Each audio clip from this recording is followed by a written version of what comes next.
وەختتان وخێر خەڵکە کوردەوار، ئومیدوارم لە هەر کوێهەن ساق و سەلامەت بن. ئەڵبەتە ڕووی ئەم دیبەیتە لە خەڵکە کوردەوارە داگیرکریا گەلای کۆرپۆریشنە عێراقی، بە تایبەتی کەسانێکە کە خۆیان بەجیلە دەستجووریاگە تایبەتێک ئەزانن کە چارەنووسە خۆیان کۆمەلگایان سیاسەتەکانە نێودەوڵەتی و وەزعیەتە کورد لە ناوچەکە بۆ مهمە. لەبەر ئەوەی کە ئێمە بەهۆی نەبوون ساختار کوردیوە پێگەی پەروەردەکردن کەوادرە سیاسی، ڕەجولە سیاسی و نخبەمان نەوگە و ئەخلاق سەروەرانە فێرە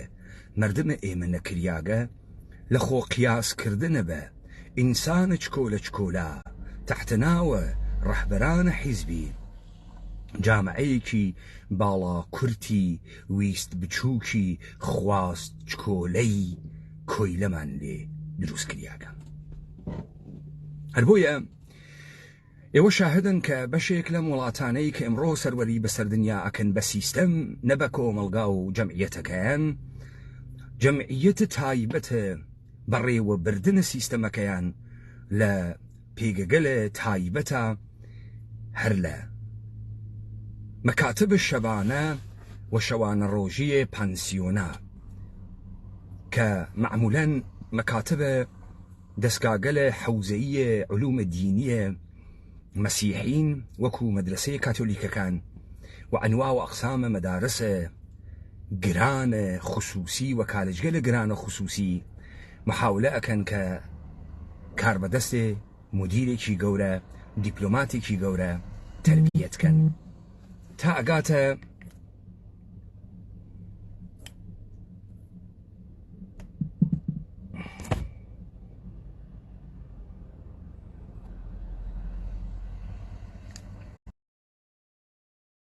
بۆن و کەمبریج و ئۆکسفۆرد.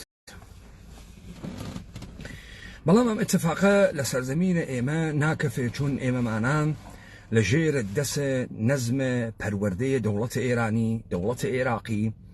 دەوڵەتە تورکی و سووریا گەورە بووگین و لە ژێرە هێژەمۆنیە حاکمیەتە. فرە سەختە ترازان لە بازنەیە ئەو جۆرە بیرکردنە و ئەقڵە شەرتیە کە بۆمانی دائنی. هەر لەم معجزات دنیای جەهانە ئیسلام و عەرەبە کەسێکە بۆ دەرئەخەن بەناوە ئیبنە خەلدون. ئیبنە خەلدون وا پێ ناساکرێ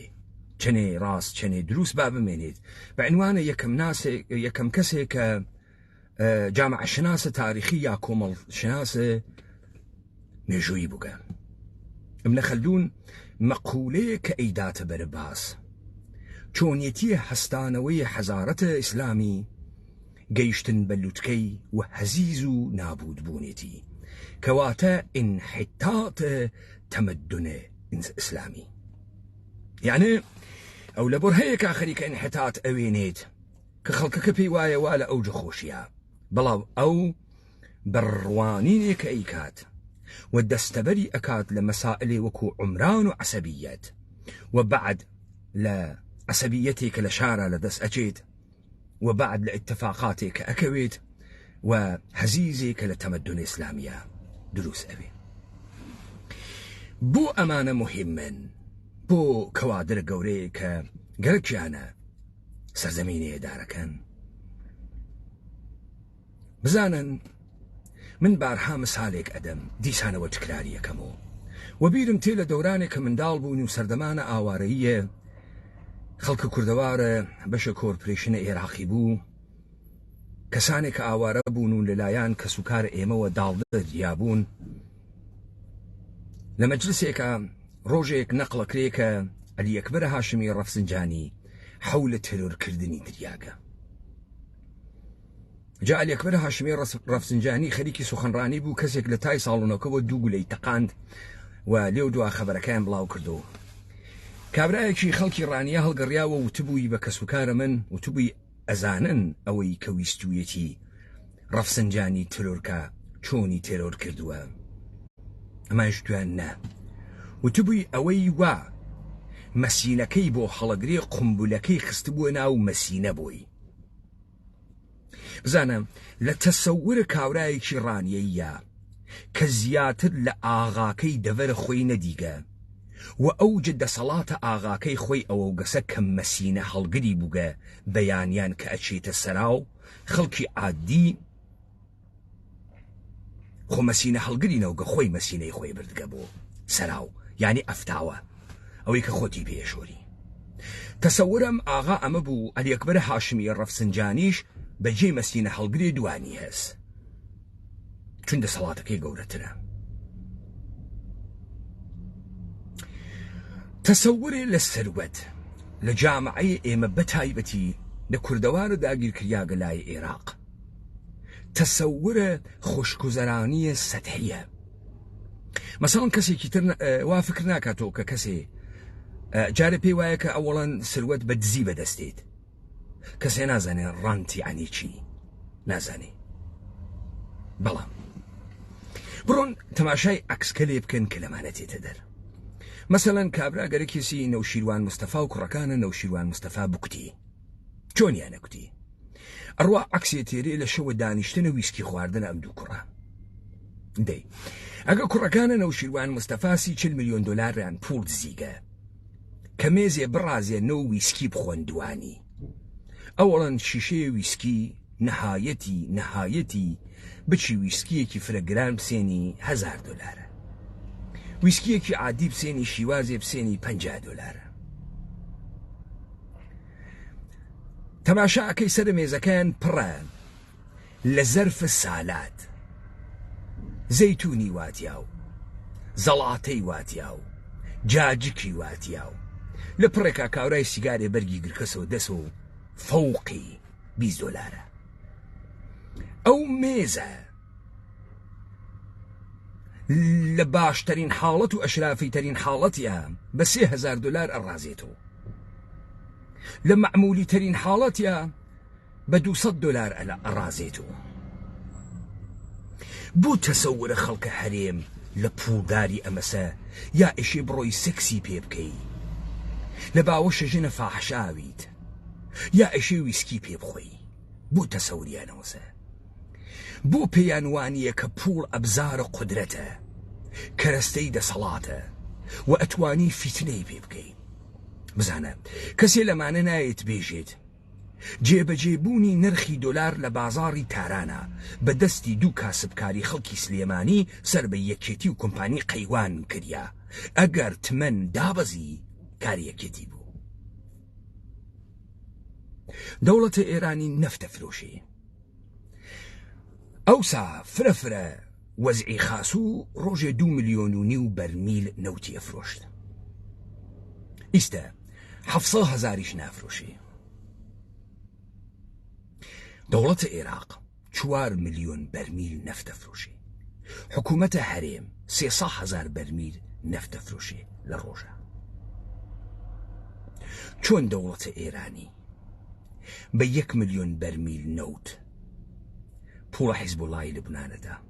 حوسیە یەمەن ئەدا، پەکەکە ئەدا، یەکێتی ئەدا، هەشتە شعبی ئەدا، یەکێتی و دەوڵەتە عێراق کە میراسخارە سەدام حوسێنن ناتوانن هەمان فیتنە کە ئێران ئەیکاتە گیانە ئەمان بیکەنە گیانە ئێران. پوڵ نییە و پوڵ. ئێمە نەتیجە ئەگرین ئەمانەی حکوومەتە هەرێم مشتی چنووک ڕزیلن ئاو لە دەستیاندا ناکەفی، وەلێ دەوڵەتە ئێرانی ملیۆن دۆلار پوڵ ئەڕژێنێتە ناوە دەسە حیزبوڵڵا و هەشت شعبی و پەکەکە و یەکێتی و. ئەگەر لەمە تێگەین کەسانیمان تەسەورە ئێمە لە فرشتێ خەڵەتە، بابین بەیانەکەی پارتی و یەکێتی بخوێنینەوە بزانین چی خەریکە ڕووەدا لە هەرێمە کوردستانە. با بزانین ئەوانەی تەحتە ناوە پسپۆڕ و ڕووناکبیر و قەڵەم وەدەس و ڕئیسە میدیایی و میرزا بنویس و ئاگا لە دەوری یەکێتی و پارتی کۆبوونەوە مشتێ مشەخۆرە خوێڕین یا مشتي إنسانة تيجيشتك سياسيين بالما تيبقين سرتا بو خاطري أويك لفزاي فكري تيبقين بابروين باش شر بروباغندا بابزانين أحيانا أم بيج قال فيسبوكي كأمانة دروسية كان وأم شوك هاتو بوليتيكالو شعر بريسو أمانة خريكي چين أوانا چون شر بروباغانداي أكن بابروين لبرجستة ترينيان كخانميكي زريفة وظاهرا بعنوان وجدان عمومية فعال مدني قالكي سيباد له خائني وكو أجي أمين چون بروباغاندا أكا چون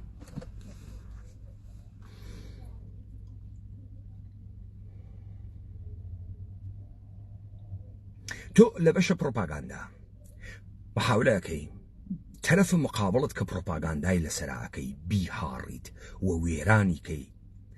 لبرة أخلاقي مديريتي وبيخيت خاني نزاني نزوكي خيانة وبري خلكي وعاطفي خلكي ليبسينيتو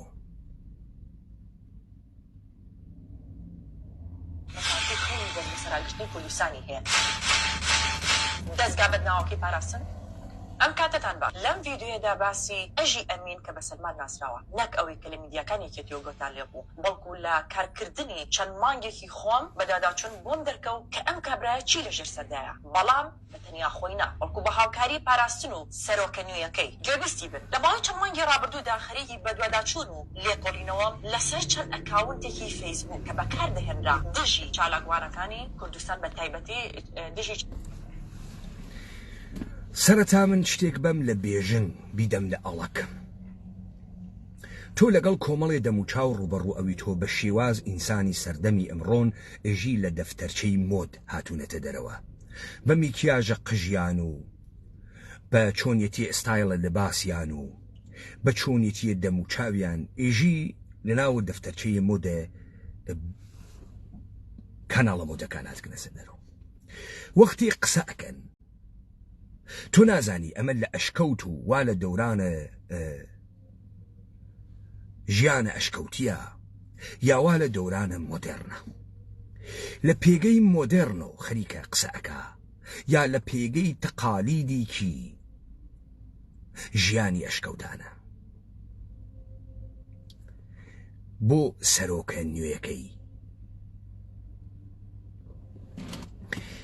سەرۆکە نوێیەکەی دادەگیان لە کامە کانتێکستی ئەخلاقی و ئەمە کارە خراپێکە ئەوەڵەن تۆ لە ناوە دنیایەکی نێئۆلیبراڵیە سەرمایەداریە ژیانەکەی دوومەن لە دنیای نێئۆلیبراڵیە سەرمایەداریە یەکێک لە مەسائلێک کە مەوجودە ئەمەسە کە دەخاڵەتە حکوومەت لە مەسئلەیە بازاڕ و کارە ناوێت بوێت دەرنەتیجە تۆ ئەوێنیت کە تۆ ئستەیبڵەتیت لە ناوە کارانیە هەر ڕۆژ لە هەر کوێیەکە هێزە کارە تۆ ئەسێنن هێزە کارە ئەفرۆشی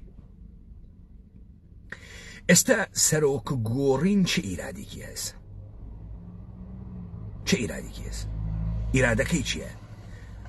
ئەمە ئەڕواتە ناوە کوێ ئەدەبیاتە شوانی سەگ ئێشێ بە وەفا بێ نسبەت بە شوان چون نانە ڕقەی پێئەدا بۆ یەکێتی نیشتمانی خۆ مەکتەبە سیاسی نییە ئەگەر تۆ بێژی کابرا ئیستە کۆمۆنیست وگە و ئینسانێکی کۆمۆنیست وگە بەرامبەر بە سەرمایەداری و ئیستە چووکە سە باوەشە سەرمایەداری خۆ نییە تا تۆ بێژی بە مەکتەبی خیانەتی کردە کاورا کارمەندە دەستگاه حکوومەتی نەوگە دەیسێشە کارمەندە دەستگای حکوومەتیە ئەم ئەدەبیاتە بۆ کێ ئەخوا بۆ خەڵکە کوردستانە داگیرکریاگە لای عێراق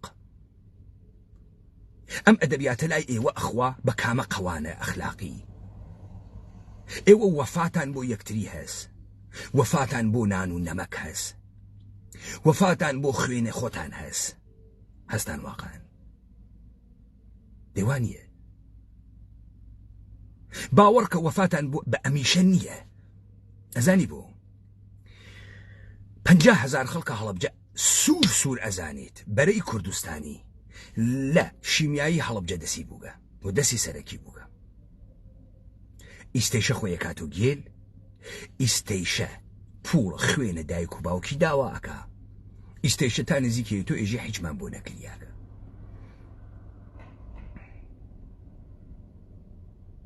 کابرا وەفای بە خوێنە باوکو خۆی نییە وەفای بە چرکە ساتەکانم مەرگە ئەوان نییە وەفای بە وجدانە خۆی نییە تۆ باسە وەفا بۆ کی ئەەکەی لە کیە کار بکە لە جامعەیە کە تۆ وەفاتیا کوشتەگە بە سیستەماتیک بعد وەفا ئەمریکی ئەخلاقیە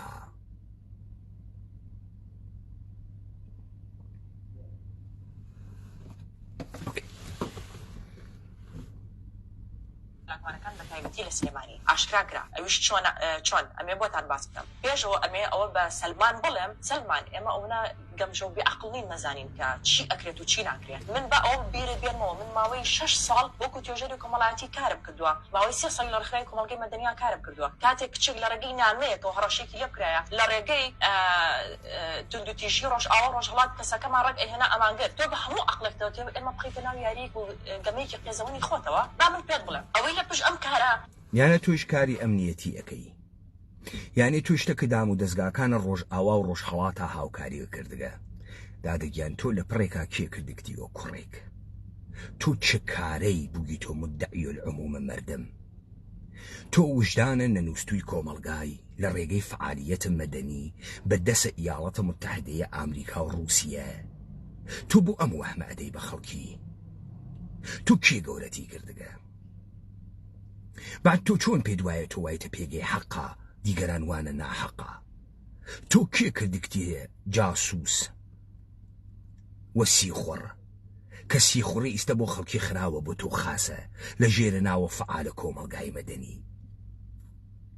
کێ هەڵتی بژاردگە بزانە تۆ بۆ خاتریەوەی کە لەمە ئاساتە خۆت و هەڵساوی ئیستە دەرمۆردە ئەخلاقیات ئەزانی زامە کۆمەڵگا ئەزانی ئیش و ئازارەکانی ئەزانی نە بە شێوەی ڕووکەش ئەوەی تەلەڤیزیۆن باسی بکات توش باسی بکەی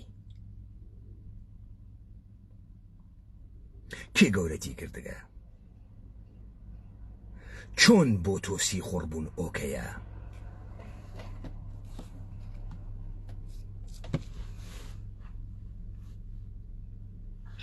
قێزەونانەوەیە کۆنە تیرۆریستێکی وەکو سەلمانە کە بە ئەژی ئەمین ناسراوە زانی سەلمان کاتێ پاڤێڵ پێوتی بە پۆستاڵەکانم نەسیحەتم کردو ڕەخنەمان لێگرە زانی بەڵام دەرکەوتۆن لە بنی پێی پێڵاوەکانی هەرچی پۆستاڵی خەڵکی سلێمانی کوردستان هەیە و لەگەڵ هەولێر هەیە بێنرختری باشە ئەم ئەکەتانە ئەناسیتەوە سێری کە تۆ خەریکی چی یاریکە ئەوەڵەن تۆ خەریکی حرەکەتێکی پۆپۆلیستی ئەەکەی و تۆ خۆت ئەەکەی بە خەڵکە سلێمانی ئێوە گەرەکتانە لە بازیە شارچیەتیە سلێمانی بن بە گژە هەولێرە یەکدەست لەم بازیە نایوەنەوە ئەمسالە وەکو تۆ خەریکە شارچیەتیەکە هەروە کە باشوورچیەتی ئەکەن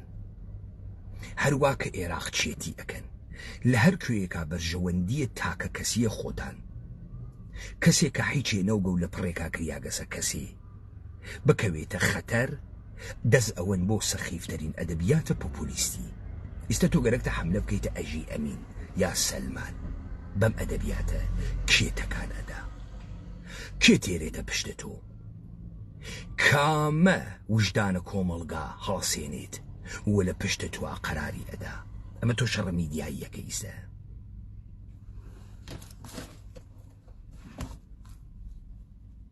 زەوەنی لەگەڵ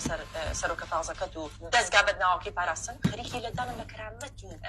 شکاندنی خەڵکی نەدادەگیان ئەگەر تۆ نازانی با من تۆ فێرکەم فەرق هەست لە نێوانە مەسرورە بارزانی تەکە ئاغایە باڤڵە تاڵەبانی یا با فڵە تاڵەبانی فەرقەکەی زانی وا لەکوێ ئەمە سەرۆکە تازەی نییە عەزیزم ئاغای بافڵە تاڵەبانی سەرۆکە حیزبێکە بە ناو یەکێتیە نیشتمانی ئاغایە مەسرورە بارزانی ئەلا ڕقمە ئەوەی کە ئەندامە پارتە دموکراتە کوردستانە عێراقە دارای پۆستە ئیجرائیە سەرۆک وەزیرانە حکوومەتە هەرێمە کوردستانە کاگرا تێگەیت وەختێکە ئاغایە ئەژی ئەمین لە دەستگاهت دێژە ترۆرا بووگە کارمەندێک لە کارمەندانە مؤسساتە حکوومەتە هەرێم بووگە. بە گوێرەیە هەمانی یاسایە تۆ ئاغایە مەسرور بارزانی وەزیفەی هەست بەرامبەرە بە دەستگاهە عەریز و تەوی لە دەوڵەتە خۆی و کارمەندەکانی کە نیازەکانیان بەرتەرەف کات، پارێزگاریان لێ بکات و بیان پارێزیت. ئەمە ئەربابە تازە نییە. ئەحیانەن تۆ سیستەمێک هەست بە ناوی هەڵبژاردن، من کارم بەمە نییە کەمە گەندەڵیەها فەرقەکەیان ئێژم کە لە ئەکسەریەتە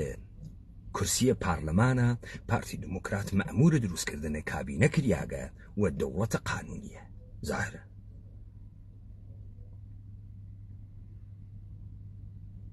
ئەم دووە یەکێک نییەن.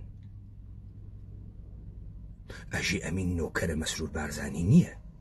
مەسرور بارزانی خەریکە لە مؤسسات و بوروکراسی و کارمەندەکانی دفاعەکە تا بێژێ ئەمە حکوومەتە مستەراو نییە. حکوومەتە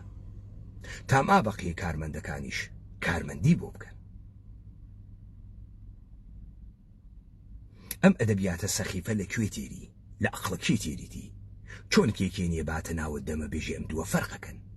ئەمما ئاغایە بافڵە تاڵەبانی هیچ مەقامە ئیجراییەکی نییە، هیچ پۆست و پلەیەکی نییە. ڕئیسە حیزبێکە کە ئەم حیزبە نیروی مسلحیشی هەست. قەبارەی حیزب لە قەبارەیە دەوڵەت فرە بچووکترەها. حیزب کەرەستەی حکوومەتە،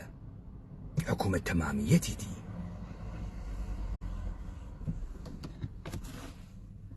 بەس ئەم دووە فەرقەکەن. ئەگەر توی دەم چەرمگ دادەگیان بەهۆی زڵفەکان تۆ دەستگاه عەجیب و پرۆپاگاندای لەگرا هیچە نەوەڕی عەقڵە نییە، نە تۆ عەقڵە هەست، نە ئەوەی کە ئەم دۆسیە بۆ تۆ دروست ئەکا و تۆ وە زڵف لە خشاندنە بەرە دووربین گەرەکتە ئەژی ئەمین لە بین بووی. ئەمە نەوع دەستوەشاندن لە ئەژین ئەمین نییە، نایواتە دواوە، هیچێکی پێ ناکا. هیچ کەسیش تەکان نادات.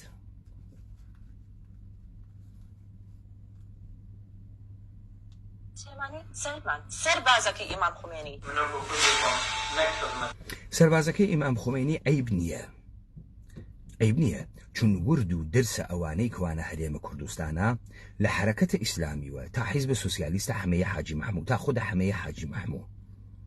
تا خودە ئاغای جەلالە تاڵەبانی و ئیبراهیم ئەحمەد تا خودە مەڵام مستەفای بارزانی و ئاغای مەسعود و ئیدریس بارزانی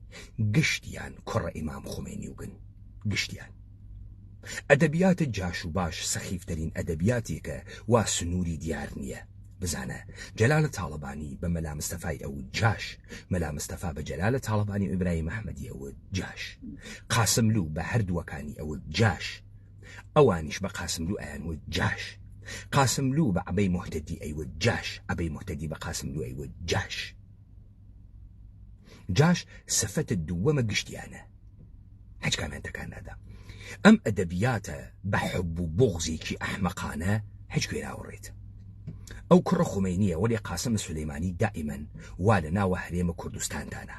قاسم سولەیمانی بوو ئێوەی پاراست بە قسەی حەمەی حاجی مەحموود بە 40 نەفەر و هات ئێوەی پاراست نەتانگرن. قاسم سولەیمانی بوو ورد و درستان ئەکستان تەکیە ئەخست. هەر ئەوە بوو وا لەسەر قەبرەکەی مام جەلالیش هات و لەگەڵ زەریفە ورد و درستان ئەکسی لەگەڵا ئەگرن. لەگەڵ دەوڵەتە ئێرانی هاوکار بوون بە قەوڵە حەمەی حاجی مەحموود ئێوە گشتتان نایژن ئەڕۆن بۆ ئێران، ئێژن ئەڕۆین بۆ ئەو دیو.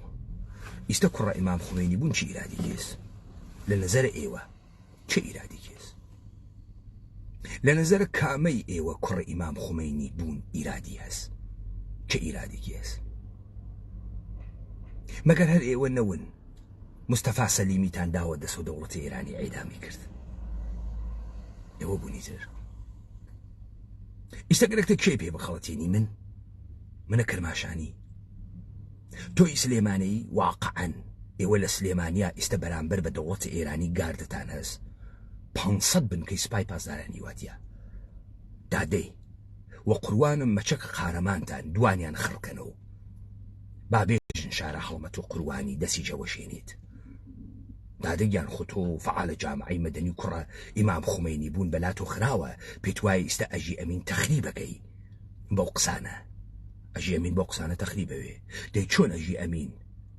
ئەو ئاعترافاتەی کردە لێو دووە ئەگا بە بانترین پۆستە ئەمنیەتی حکوومەتە هەرێم چۆن ئێوە ئەوسا ئەمتانە نەئەزانی ئیستا زانیکتانە فیلمەکەی خەنە دەرەوە یعنی تۆ فکرەکەی ئیستا ئەمە کێ تەکان ئەدا چۆن قێزەون ئەکرێ کابرا شەوکەتە حاجی مشیر دارای چەرمەگە ئاغای دارای چەرمەگا لە بەرنامەی ڕووداوە ئێژێ شەوکەتە حاجی مشیر هاتە لای من وتی من کەی پارەی بانکەکەی هەڵەبجەم بردووە ئەمانە خۆیان پوڵەکەیان برد خۆیان ژنە مردگەکانیان ڕووتۆ کردو خۆیان وتیان نەهێڵی خەڵکەکە لە شار بڕواتە دەر بۆ منەکەنەوە دزە ئەوە فیلمەکەیسی دەئیستە ئێوە پێتان بەری خوارد بەرەخوا تێتان نەچەقێ بۆ کێم قسانە ئەەکەی عەزیز شتی جواب ناداتۆ بۆ تکراریەکەی تۆ یا گەمژەی یا ئەحمەقی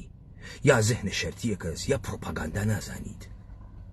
تۆ نازانی چۆن بەی لە ئەژی ئەمین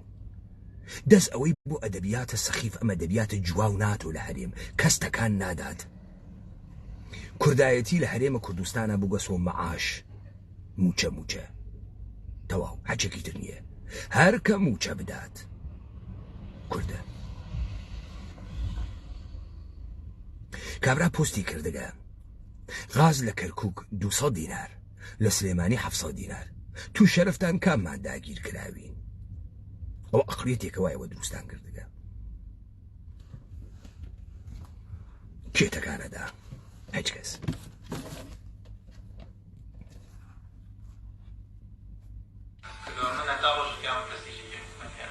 وەزعی سەرۆکە تازەکە لە ئەمریکا زۆر باشە هێشتا ئێوە هەر عاقڵ بوون خۆ بیرە نەچێ ئێش هەر کۆنە سەربازی ئیمام خۆمەینی بوو و لەگەڵ مەسعود بارزانینە و مەسعود بارزانی ژێکە لەگەر جمهوریە ئیسلامیە خۆ ئەزانی کە ئەوم بردوۆتە دادگا چاکە زانی تۆ ئەگەر فرە قارەمان بوایتە لە خاکە خۆتا یەخەت بە کابرا ئەگرت دەسوە دامنە دادگاهە ئەمریکا ناوی مەسرور بارزانی بۆ بگری دادگیان تۆ دوو نەفرە پێ خڕۆ ناکرێتەوە لە دەورە خۆت لەبەرەوەی نە سەداقەتە واتیە نەوشدانە واتیە نەڕاست ئەەکەی نە قسەکانە هیچگوێ ئەوڕێت دە باشترین حاڵەتا توانیوێتە کەیسێکی حقوقی دروستکەی بەر عەلەیه مەسرور بارزانی ئەویش حاڵەها بێ بڕۆ شوێنی بزانم لە بەری تێی یا لە بەری نایی دادگای ئەمریکا ملیۆن دلار خەرجی گەرەکە تۆ ئەگەر شکایەتە کابرات کردوێ کێ پوڵە ملیۆن دلار خەرج دادگای ئەمریکادا خۆ بە بەلاش نییە هەر جەلسە دادگا تەشکیل ئەوێ هەر تەفەحوسێ لە دادگاه ئەکرێ و هەر مەحامیە کە تۆ ئەیگری ملیۆن دلار هەزینەیسی ئەو ساڵە مجاهدینە خەلق بەر عەلەیه نایاک ئاغای حەسەن داعی دادگای بەرگوزار کرد و شکاتی کرد لە نایاک ملیۆن دلار خەرجی بوو کارێکە بە هیچ ئێرانی نەیەکریا فقط بە مجاهدینە خەلقە کریا چون فقط مجاهدینە خەلق لە ئۆدەی ملیۆن دلار هەزینەی دادگای ئەمریکاتیت یەکێک لە ڕەخنەکان کە لە دموکراسی ئەمریکا ئەگرێت دروستە لە ئەمریکایژی دموکراسی هەست ئەمە ئینسانەکان بەرابەر نییەن بۆیە تۆ لە فرە دۆسیەیەکا کە زۆڵمۆ لێیەکرێ ناتوانی مەراحلە قانونی بڕۆی چون چارە هەزینەکەی ناکەی ناتوانی پاشەکشاکەی ڕۆیتە دواوە دێ ئەمەیسە بۆ کێ قسەکەی بۆ وەهمێکە بە خەڵکە هەرێمێ دەی خەڵکارێم عادەتیانە بێژنێکی وا لە پشتمانە ئەمریکا وا لە پشتمانە و ئێران وا لە پشتمانە و تورکیە وا لە پشتمانە ئەمە وەهم خۆت هیچێ نییەی گەرەکتە بەدەسە خەڵکی مار بگری تۆ گەرەکتە لەسەر ئاوە حەمام دۆست بدۆزی تۆ ئەمە بەشە پرۆپاگانداتانە و ئەم ژنە بۆتانەکە دانەیە دەم چەرمە گۆناوە شەنیار خەریکە شەنیەکە لە هەرکوێ بابێت مثە باکە وە کوشتی لای یەکێتی دیت ئەمەسە هونەری یەکێتی ئەمەسە شەڕکەرە میدیاییتان ئەمەسە هەڕگە سەرتان بەس زۆر باش نییە لەوێ بە ئەمەش بێتە سەری وەکو کارەکانی ترتان باشە ئێستا باسەکە توی حەزە شەهوانی ئاژەڵەکانت بە ژنی چوارەم و پێنجەم نابڕێتەوە ئەو هەموو پارەی خەڵکی سلێمانی بردو حەزە شەهوانیە ئاژەڵیەکانی دادەگیان ئەوەڵەن تۆ ڕووسەری نییە لەسەرتا قژت ڕەنگ کردگە میکیاژە کردگە بە دەم و چاو و متری زوانە دەرهاوردگە نیشانەدا تۆ کەنیشتێکی مۆدەرنی هیچ ئیرادێکی شینی ئافرین خانم گیانیسە ئیرادەکە وا لەکوێ وا لە ئەوەی کەم ئاغاتە کە چوار ژنە سەکسەکە چه ئیرادێکیس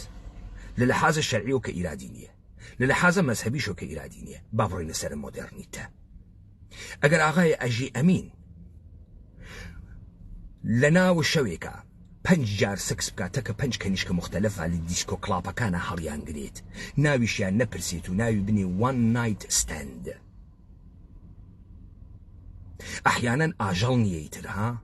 ڕەت و ڕابیت و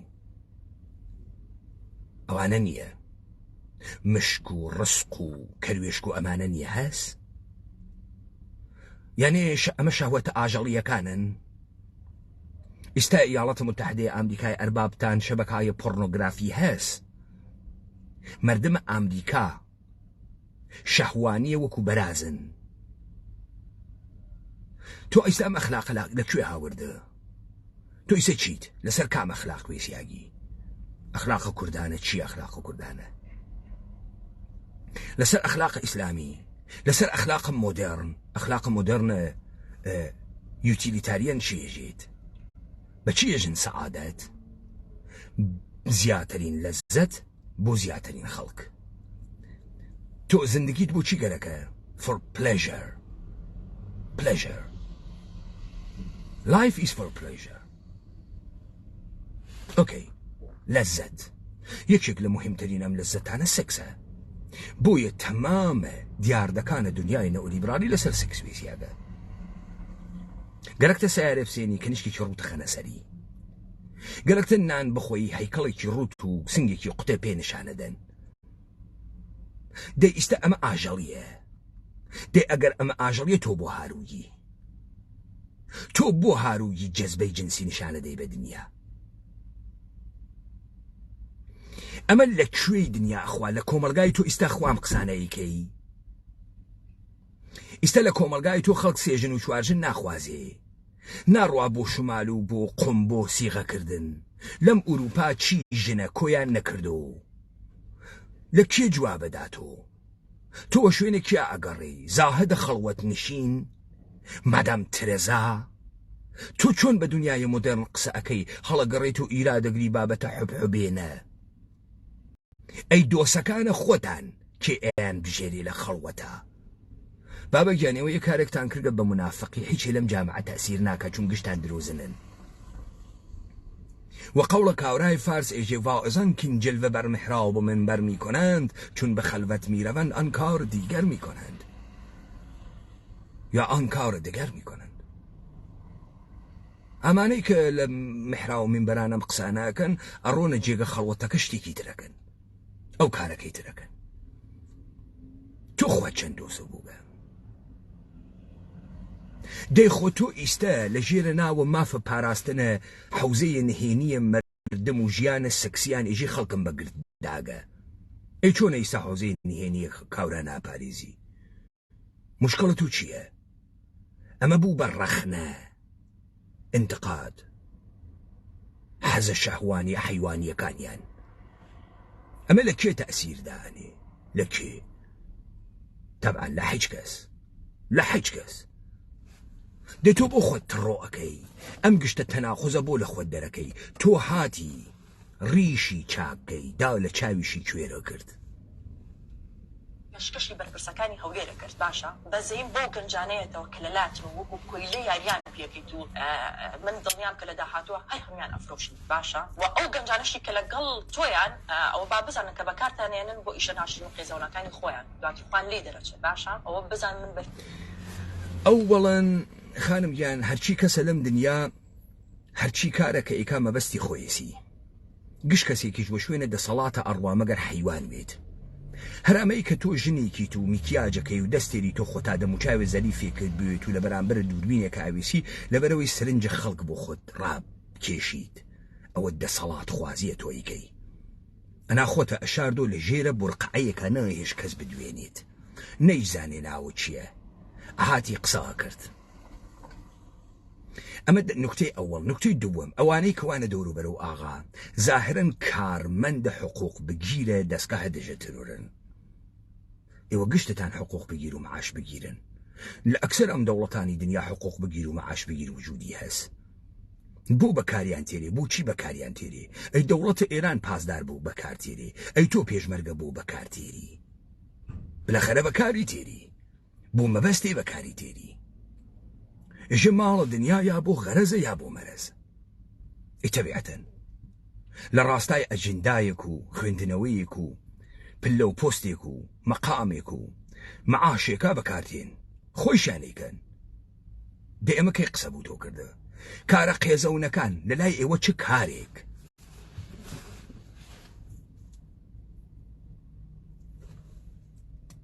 قێزەون نییە لە لای ئێوە چ کارێک قێزەونە مشەخەسیکە بزانە ئینسان وەختی ئێوە کەلەمەی خۆفرۆش بەکار ئەوەن یعنی ئینسانی کە ئیرادەی خۆی ئەفرۆشێت یعنی وەختی ئیرادەی خۆی ئەفرۆشی اختیاری نییە کۆی دەس لە مەقامە ئینسانی ئەکەوێت بزانە مەسەڵەن کەسێ تێ تموحەیە خاتە بەرە تۆ $100,000 پێدا ئەژنۆ ئەلەرزێت تەماح تێتا هەڵەسێتۆ تۆ سەروەری خۆ اختیارە خۆت ئەچەمێنی تۆ و ئەو 100,000 ئەگریلی ئەمە یعنی تۆ ئیرادەی خۆتت چەماندۆ بە $100,000 کابرا ئەژنۆتی لەرزاند و ئیرادەی تۆی چەماندۆ بە $100,000 و اختیاری لە دەست تۆ سند تۆ چی ناکەی بۆ $100,000 بە من بێجێ چی ناکەی کەسێ ناکوژیت لەش خۆت ناخەیتە بەرە دەسە خەڵکی زەمین و خاکە نادەی شەرەف و وجدانە نادەی ناسنامە و نازنامەت نادەی چی نادەی تۆ کام لەمانتە نەکردگە تۆ ئەو کەسانەی وا بەردەنگتن کام لەمانە ناکەن کارە قێزەون لەلایەنە ئێوە بە چی ئێژن کە قێزە ئینسان هەڵەسێنێ مەسەڵەن وەختی ئێوە کەرکوتان جێهێشت و دەرەچوون ئێمە قێزمان هەڵسیە دەی تۆ داوەشیت دانەوەشیت وەختی هەڵەبجەتان دروست کرد ئێمە قێزمان لێتان هەڵسیە تۆ داوەشیت ناوەڵا ئەوە نییە سوورەی سەر کۆڵمانەتی وەختی دانە خەڵکتان لە کوچە و کۆڵانەکانەگرت لەسەر $100 فیشەکتان لێدا ئەتان کوشت تۆ قێزە هەڵسا هەڵمەسە هەڵسا وەختێ پالەت دۆلارە مفتیان پێت ئەدا فێرە مەسرەف بووی تۆ قێزە هەڵسا لە ژیان تا وتە ئەم پارە مفتە بۆ ئەدەن و من حرامە ناوێ بخۆم هەڵمەسە کڵاو شەرعی یاسەرە خوات وتە حەقی خۆمە پێشمەرگەی ئەیلولوگم حەقی خۆمە بەتانیم داگەوە پێشمەرگە درۆی شەوا کرد درۆیش دەکرد خۆشی زانی درۆکەی تۆ بە من بێژە لە نظرە ئەم مردمە کە تۆ دروست کردگە لەم 30 ساڵە ئەحیانەن چی قێزەونە هەروە لە خۆت و پێی پیامەنیە ئیش قێزەون تۆ ئیستە لەم سلێمانیە خۆت خەریکی کارنڤاڵە پەلکە زێرینە ئەگێڕی تۆ خەریکی لە پارکە گشتیە دیعایە ئەەکەی بۆ هۆمۆسێکشواڵەتی لە سلێمانی تۆ کەسێک بووی لە شارە سلێمانی 9,000 پارچەت 9,000 متر پارچە دادەمە یەکتریوە وتت ئەمانە لە شارە سلێمانیا جلە ئەوانەنە وا تەعەدای جنسیان لێکریاگە یعنی تەمامە شارە سلێمانی تەعەدای جنسی لێکریا و یەک نەفەر لە شارە سلێمانی دەنگی دەرنەهات یەک نەفەر تۆ بە من بێژە لە نەزەرە ئێوە چی قێزەونە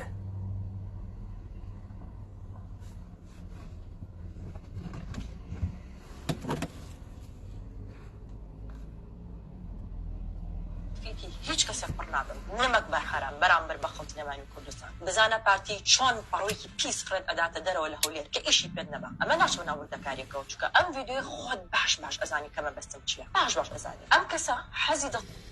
نمەک بە حرام بزانە پارتی چۆن فڕەت ئەدا کە ئیشی پێت نەما ئەی تۆ کە ئیشە بە خەڵکی نامێنی چی پێیەکەی تەقدیریەکەی سەرتاپای ئەگریتە ئاڵتون باشترین ڤیلەی لە باشترین جێگەی جەهانە بۆ کڕێژی بڕۆ لەوێ توخوا متەقاعید بە تۆ چی پێیەکەی یا لە کوڕسی و چێکا فیشەکێگەی بە ناوچاوانیا و ئەی کوژی مەگەر تۆ خەڵکی مستەخدم ناکەی پارەی پێ نادەی کارە بۆ بکاو بوو مەبەستەکەی خۆت بەکاری بێری چ فەرقێکی هەست ئیستە چ نۆکەرە ئەمێ چ نۆکەرە ئەوێ چ کارمەندە ئەمێ چ کارمەندەوێ چ فەرقێکی هەست نەمەک بە حرامە کێ مەگەر بە حارەق ناوشانانە ئەندامانی یەکێتیە ماغەنانی خواردە یانێ ئیستە کاک مەحموودە سەنگاوی و ئاغای شێخ جعفەر و کۆسرەت ڕەسوڵ و مەلا بەختیار یەکی قوڵنگەیە واوە دەستیان و کرێکاری ئەکەن پارە دەرتێرن ئەیکەن و دەمە ئەمانە شەوانە ئەمانە نمەک بۆ حرامن تێمەگەر ئەم بوجە ئەکەوێتە دەسە ئەمانە مڵکە گشتیە کورد نییە مەگەر نییە چۆن تۆ ئیستا حقوق بگیرویت معاش خۆروی نەمەکە یەکێتی تۆی گرتگە چۆن پوڕ یەکێتیە تۆ چۆن ئەم قسانەکەی من پێتم وە تۆ بەڕواڵەت مۆدەرنی بە ئەقڵ فرە بۆ گەنی لە کامە دەوراناژی تۆ ئەم قسانە لای ئێوە چۆن ئەخوا هەنووز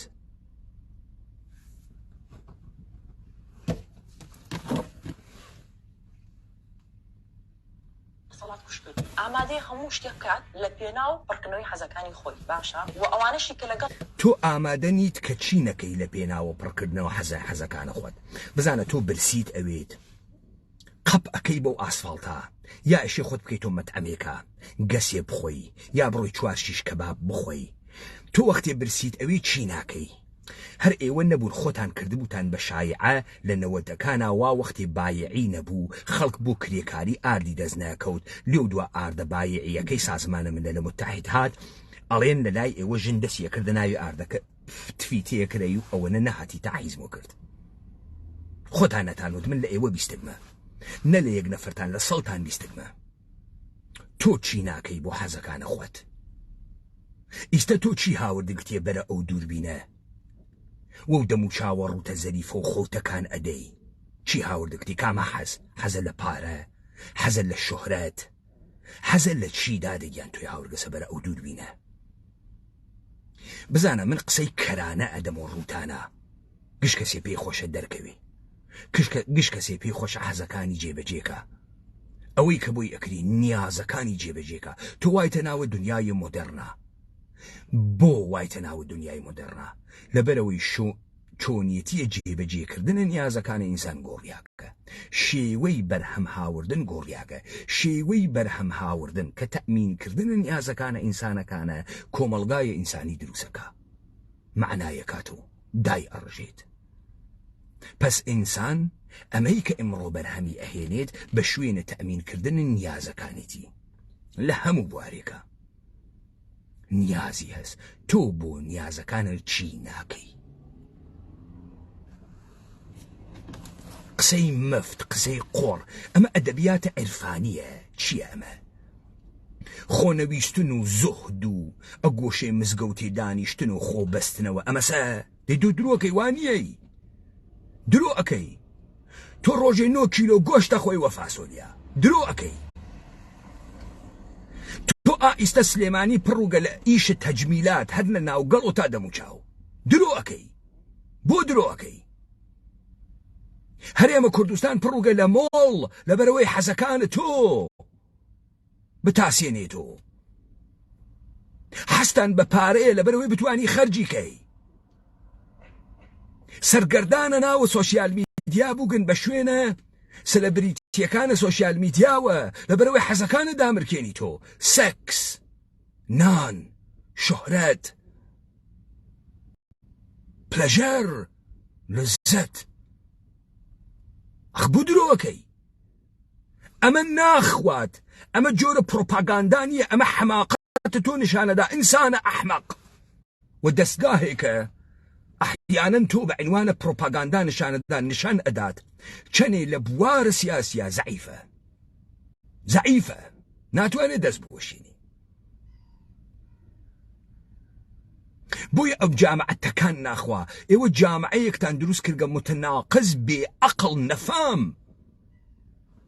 کابرا نازانی وا لەکوێیە تووشی سەرگێجە بووگە سو حکایەتە قۆخێکمانیاگە لە ئەواوەیلێ سێو دەرەکا چوون مەمکەی لەیدێ هەی هاوار بێ ئەمە دروستکە لە ئەواوەیلێ قۆخ بنێسێ و دەرکا چوون مەمکەی لەیدێ ئەکرێشتی وە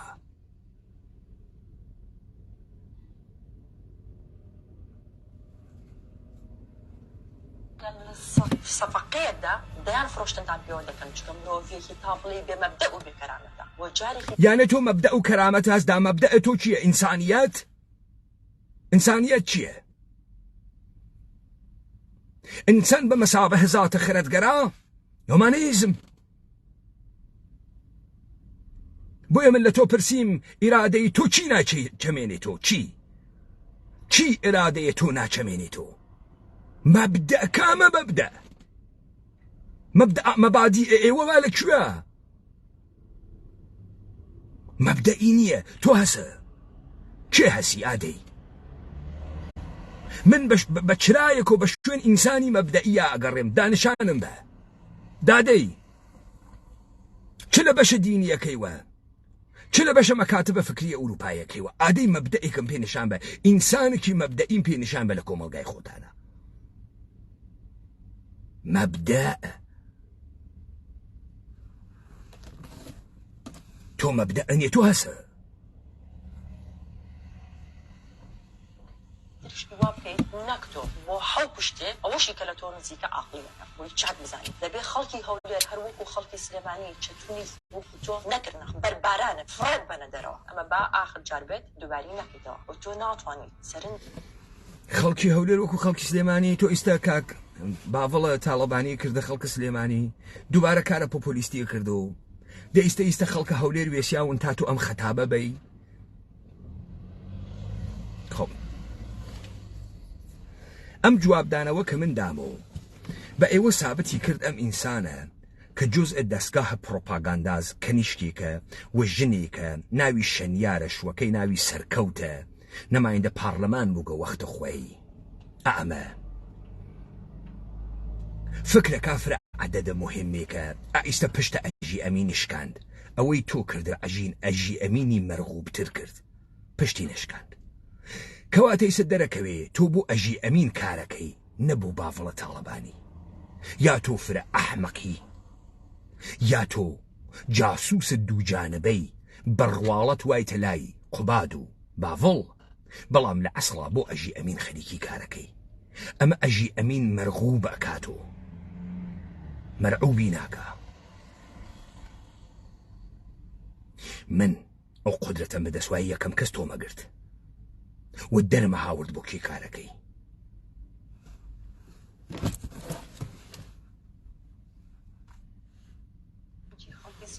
لابریت لەسەر کارە قێزەونەکانی خۆت و سەرکردنەوەیەکەت و حەزەکەم ئەوە شە بەبیر بێنمەوە ئەم کردەوەی کە تۆ کردوتە هەمووی لەسەر تۆ حساب ناکەم بەڵکو لەسەر پاراستنەوە سەرۆکردنەوەیەکەت حسابی دەکەم وەکوتم بە ئەمە بچێتە سەر کارەکانی پێشووترتان پارتی لایەکە باش تێگەشتووە خۆی شەڕەکە ناکە بە دوو کۆیلی وەکو ئێوە دەیکا و ئەوەش هەمووتان بخەنە مێشکدانەوە کە پارتی خەونی دەست بە سەراگرتنی کوردستانی هەیە دێمە چی ئەمەسە بۆ پارتی خراپ بوو خانم گیان دێخۆمە فەزڵە پارتی نیشانەدا پارتی سەودای هەست هەموو کوردستان کۆنتڕۆڵکە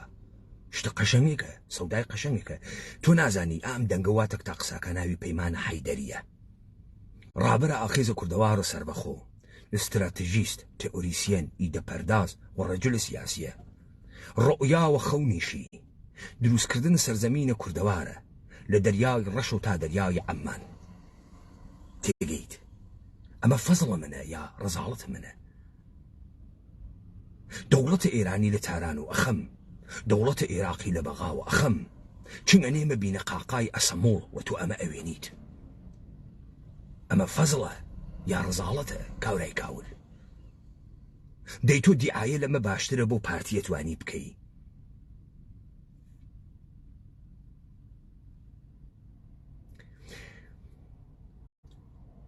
تۆ یا بەغایەت ئینسان ئەحمەقێکی و هەر دەم و چاوی و مەشیای بڕای تا خرخاڵت تەکان باە دادەگیان یا تۆ جاسووسە دووجانەبەی و مستەقیمەن هەم بۆ پارتی کارەکەی هەم بۆ ئەژی ئەمین چون ئەمانەی تۆ وتت وەسف ئەوان بوو بە شان و باڵیان بە شێوەیەکی ئەحمەقانە کە مەسەلەن خەریکی ئەدەیلیان دێخۆ مشتخراوێکنەوە دێخۆ ئەم خەڵکە هاڕیاگە بەدەست ئەوەی کە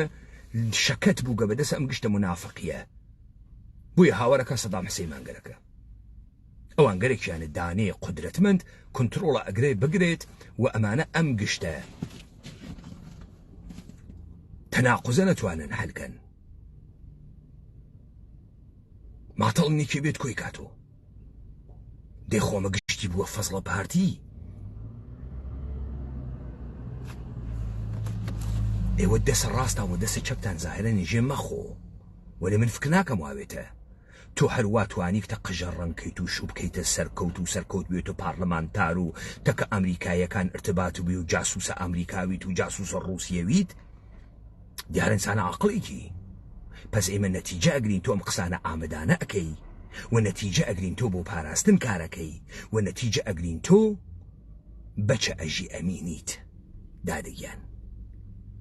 و بەهانەی ئەوەی کە و 4 ئەکاونت لە فەیسبوک پەلامارنیاندا بە دەبایسە ملیۆنی نەفەر لە فەیسبوک من پەلامار بە دا پیاگن بێنە بەرەوە دا بزانە ئەناڵەم و اختار ئەدەم و چیەکەم 4 ئەکاونت فشاریان بۆ هاوردەگە نەکەی لە فەیسبوکا پی ئەمم پێ نەدەی ها ئەژی ئەمین ئەڵتەقێنمەوە ئەمە بیانۆکەتە بیانۆکەیشە هیچێ نییە ئیستە معلومە تۆ کێ خەریکە ئەجوڵێنێت و من وەژەی دەستگاه دژەتر و وای مەسە بۆ قملتم گرت و ئەمور دیتم دەرە هاورد کێ خوادارتی کردگام قسانە بکەی ئەگەر ئیستە کەسە سیاسی تیاوایە ئەو یەکێتیە تۆی گرتو ئەوەڵ نەفەر تۆی گرتو سافێر بۆ یاریەکە خۆی نایکات بەڵکو بەو کەسانە ئێکن کە بەحەم جاو بوونەتەوە لە سلێمانی لە حەزب و بەرپرسەکانی تر فرە قەشەنگە خەیلە کارە قەشەنگێکەکە خەیلە سیاسەت مەدارە مهمێکە خۆی مستەقیمەن بە پارتی شەڕ ناکە لەبەر ئەوەی کە اتحاد و یونیتی لە ناوە سلێمانیا بەرعەلەیه خۆی دروست نەکە شەڕە سلێمانی تێڵێق سلێمانی بیکە ئەزانی بۆ وتم سلێمانی چون تۆ عادەتە بە شار قسە ئەەکەی بەجێ تاکە کەس و بەجێ حیزب دەیسە پارتی بەجێ مەیکە بێ بە پارتی شەڕە یەکێتی بکە خەریکە بە یەکێتی شەڕە یەکێتیەکە دێبا یەکێتی هەواسە خۆی بوایە و ئەو مشکڵێ نەوایە تا پارتی کارەوای نەکردە ئیستا پارتی کارە بێ ئەخلاقیەکە یا حەق خۆیسی کامیان دەئیستە تۆ دعایە بۆ پارتی ئەەکەی یا خەریکی پارتی ئەکوتی دێ ئەمە نیشانەدا پارتی هەم سیاست مەدارە هەم دەسی ئەچێت هەم فرە قودرەتمەندە هەم دەسی نیاگە بینە قاقایەکێتی دێخۆ خەڵک دایمەن حەز بە ئینسانی براوەکە خۆ بە دۆڕاوی ناکە کەس لەسەر ئەسپی دۆڕاو گرەو ناکە دەیخۆ ئەمانە ئیستە گشتی بۆ دیعایە من سابتم کرد شەنیار خانم تو جاسوسە پاراستنی ئەگەر پیاگی واتیا ئەو سلێمانیە ئیستە تێتە دەرەماڵ تۆ ئەگرێت و لە تۆ ئێعترافە سێنێکیشێ دەسی واتێتا ئەجوڵێنێتەوە سەدانی وەکو تۆی واتی ئەو زۆنی سەوزە بۆ پەلاماردانی کەسانی چالاکوان کەسانی ڕۆژنامەوە نووسان کەسانی ئازادی خوازانی وەکو ئێمە ئەمە کۆتاجارە بێ ئەگەر دوو چالاکوان و ڕۆژنامەوان و ئازادی خواست تۆی هەڕگە سەر سلێمانی ئەگەر تۆیت چالاکەی چی ئەەکەی تۆ لەوانەیە چالاکەوی ولی نازانم چالاکە بوارە کوێی بوارە پرەژەلات چالاکە بوارە چیت ڕۆژنامەوان بابەگیانە خۆ جوگمێژە ئازادی کامە ئازادی کامە مەفهومی زەکردنە ئازادی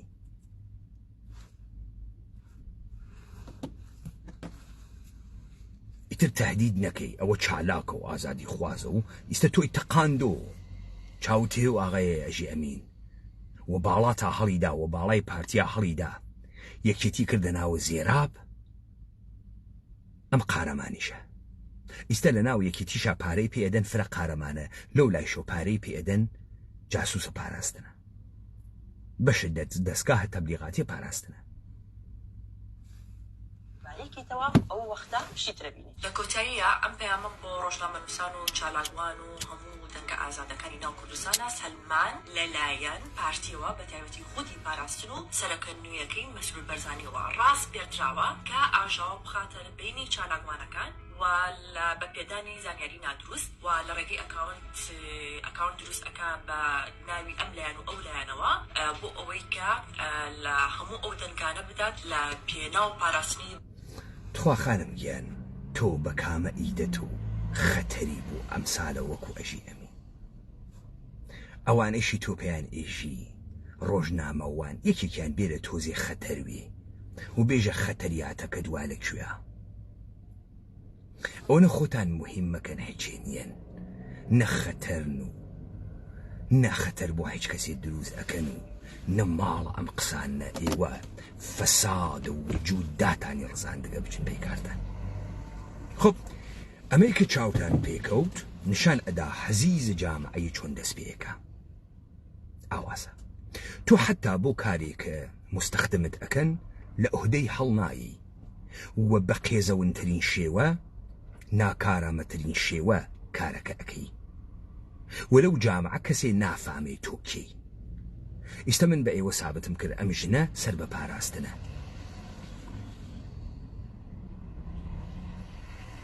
جاسوسە وەلە یەکێ لەو جامعە تەشخیص نادا پێی وایە ئەمە پشتی یەکێتی و سلێمانی گرتگە لە کاتێک ئەمە یەکێتی داپۆسان حەیە بە یەکێتی و نەهێشت ئابڕوویە ئینسانە ئازاد ئابڕوویە ئینسانە تێگەیشتگیشی برد ئەمە بگەسۆ چالاکە وان حەزیز جامعەیەک لەگرا دەست پێیەکە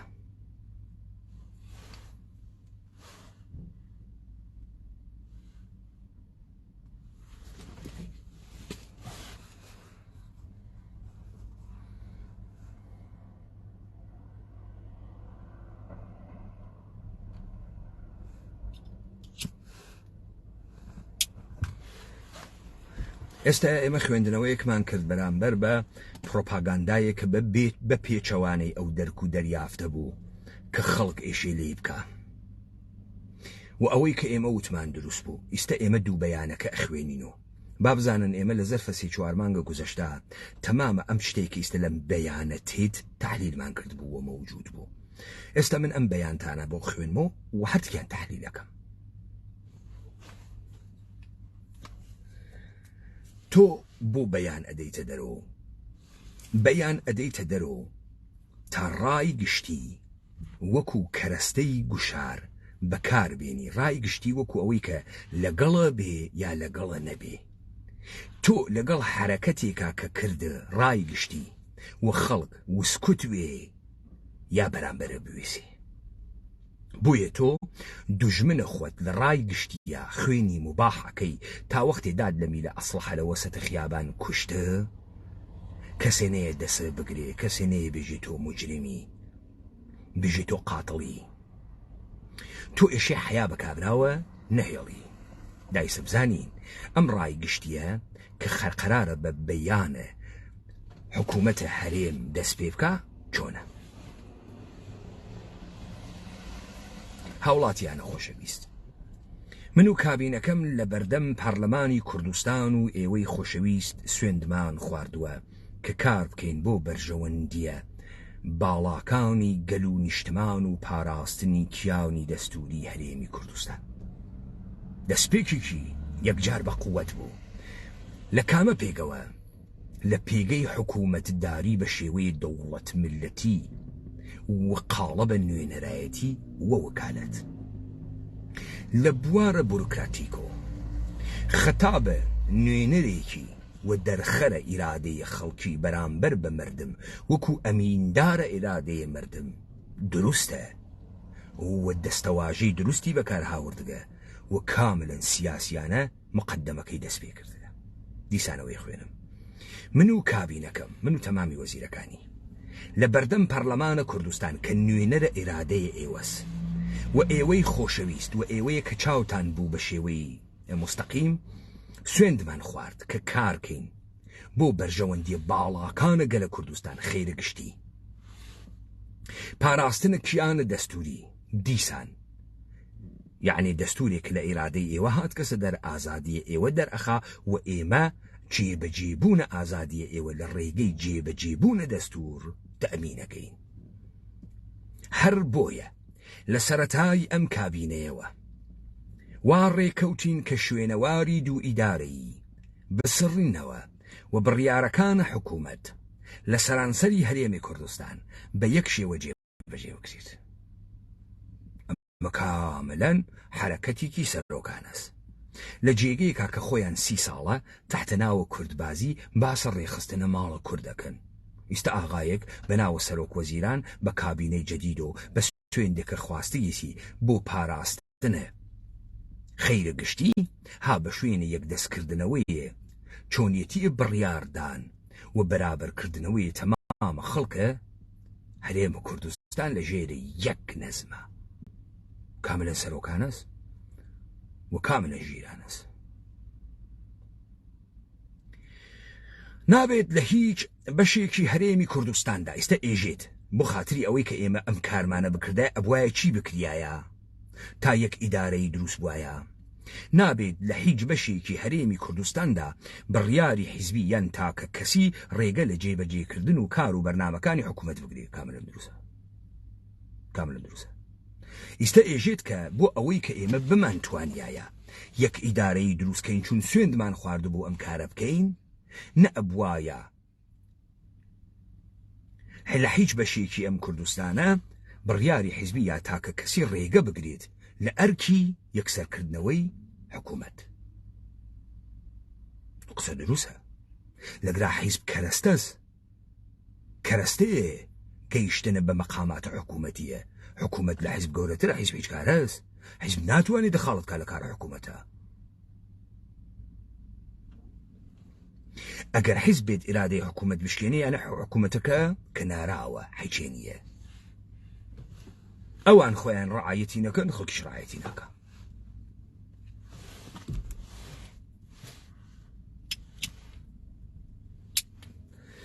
من بە یەکسانی سەیری سەرانسەری هەرێمی کوردستان دەکەم و خۆم بە بەرپرسیار دەزانم بەرامبەر بە هەموو هاوڵیەتیانی هەرێم لە هەموو پارێزگا و ئیدارەی سربەخۆکاندا دێمە دروستم قسە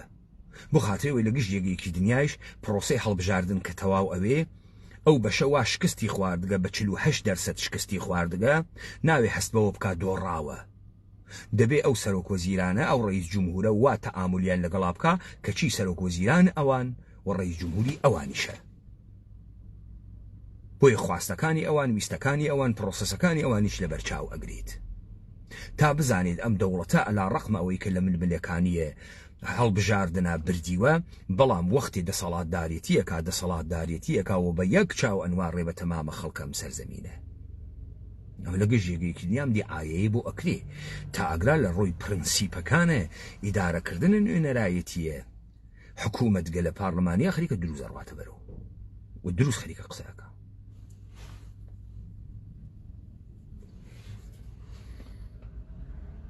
بەڵام بەداخەوە ڕێگری کراوە و کۆست بۆ حکوومەتی هەرێم دروست کراوە کە ئەمەش زیانی بە ژیان و گوزەرانی هاوڵاتیان گەیاندووە یعنی کارە قەیرە قانونی سەرە ڕۆی یاخیگەری لە دەرەوەی بازنەی قانون حساب نەکردنە بۆ حکوومەتە هەرێم یاخیگەریکردن لە بەرامبەر حکوومەتە هەرێم بووگەسە ئەوەی کە قەیرانی بۆ ژیانە هاوڵاتیان دروست کردگە دەی تەبیعەتەن لەگرا چوون نەیگەرەکە لەگەڵ یەکێتیا دەستوەیە خەو شەڕەفی شەکوێت ئێژێت ئاغاگیان ئەمانە کارە نایاسایی ئەکەن و لە بەرامبەرە ئێرادەی ئێوە کە حکوومەتە هەڵبژاردەی ئێوێسن تا قەیران لە ڕێگەی ژیانە ئێوە دروست بکەن مقەسەر حکوومەتە هەڵبژاردەی ئێوە نییە مقەسەر بڕیارە سەرڕۆی حیزبێکە تاگرات دروست دەسی بۆ بردە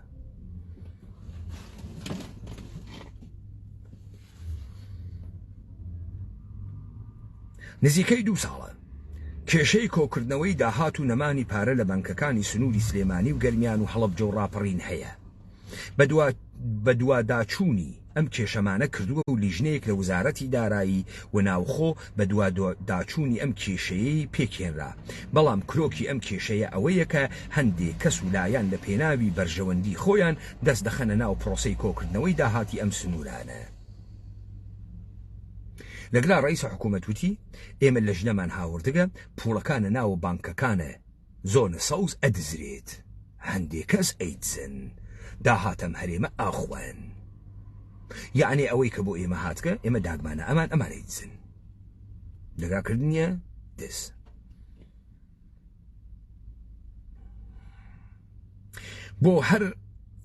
بۆیە هەر ئەو کەسولایەنانە بەرپرسیارن لە بەرامبەر ئەو زیانانەی بە هاوڵاتیان و دام و دەستگاکانە حکوومەت دەگا ئەگەر خەڵکی معاشی نییە ئەوان معاشەکان دزیگە و لێگەرێکیانە بیخەنە سەر حکوومەتە هەرێم درۆ ئەکەن و ئەوانە پارە و پۆڵەکانیان خاڵی کردگە. شەفافیت ئەوەیە کە حکوومەت خۆی چاودێری لەسەر کۆی پرۆسەی کۆکردنەوەی داهاتەکانی بکات. ژێ بەشێک لە شەفافیتەوەسە کە حکوومەتە هەرێم تەمامە داهاتەکانە هەرێم بناسێت تا لەو توا بتوانێت شەفافیەتیش بداتە دەروەم قسە دروست هەس دروستم قسە.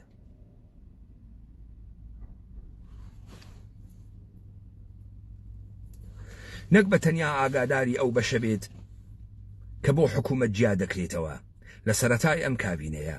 هەوڵمان داوە داهاتەکانی هەرێم ڕێک بخێنە و تا ئاستێکی باشیش سەرکەوتوو بووین و هەر بەو هۆیەوە توانیمان قۆناغی سەختی بێداهاتی لە سەرەتای دەرکەوتنی پەتای کۆرۆنادا تێپەڕێنی. هاوڵاتیانی بەڕێز ماوەیەکە لە لایانی دام و دەستگاکانی یەکێتی نیشتمانی کوردستانەوە کە هاوبەشیەکی سەرەکی ئەم کابینەن وا باز دەکرێت کە ئابلۆقا لەسەر سنووری سلێمانی هەیە هەموو شارەزایانی دۆخی دارایی هەرێم دەزانن کە داهات تینەوت و هەروەها ئەو بەشە بوجەیەی ناوناوە لە بەغدا هاتووە بە شێوەیەکی یەکسان دابەش کراوە و موچەی کارمەندانی پێدراوە. ئەوەی کە جێگەی هەڵوەستە بووە داهاتی نانەوتی ناوخۆیی هەرێم بووە کە بەشێکی زۆریشی داهاتی دەواازە سنووریەکان بەڵام بەداخەوە ڕێگە نەدراوە ئەم بوارە لە سنووری سلێمانی گەرمیان هەڵبجە و ڕاپەڕین ڕێک بخرێت. بۆیە سەرکردایەتی کێتی بەرپرسیارن بەرامبەر بەو دۆخە لەو دەڤەرانە دروست بووە. دەی ئەوڵ دەفەوت ئێمانە پوڵ بانکەکان ئەدزن ئەو بوجەیە وا هاتکە و بوجە ناوە ئەو دەرامەدە نەفتە دزیگەنە. ئیسەیچە ئێژێت دەواازەهای سنووریە کە بەشێکی فرەی داهاتی نانەوتین دەسی بەسەرگیریاگە داهاتەکەی مشخص ناکرێ و ئەویش ئەورێت و ناکرێ بە موچە و خەدەماتیش. ئەمە دوو ئتهامە گەورەی خستە پاڵیان خستە پاڵە دەسەڵاتە حیزبی ناحکوومەت.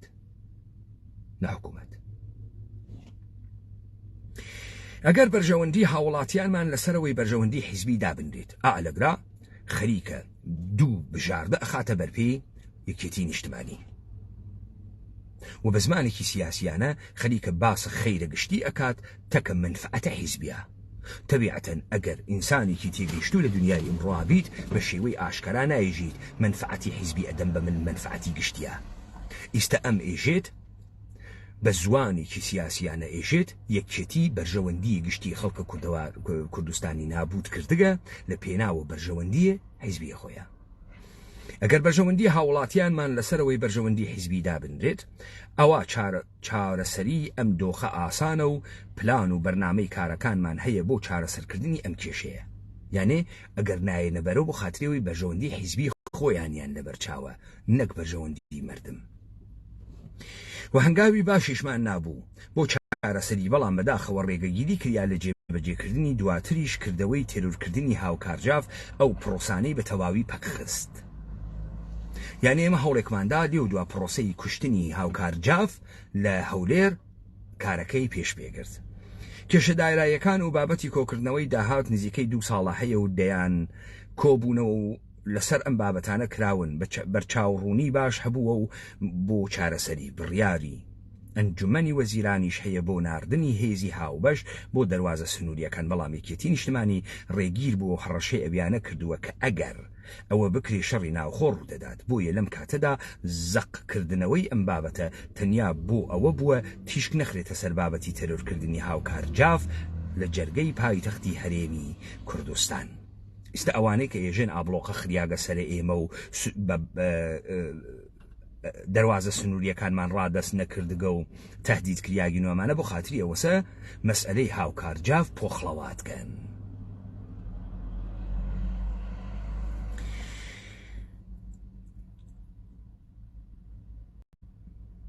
هەرێمە کوردستان و پێشمەرگە هیمای ڕوبەڕووبوونەوەی تەرۆر و تۆقاندن بوونە و ناکرێت لە ناوخۆی هەرێما کەسانێک بۆ یەکلاکردنەوەی کێشەکانیان دەست بۆ تیرۆر ببن. لەم کەیسەدا هیچ لایەنێکمان تۆمەتبار نەکردووە،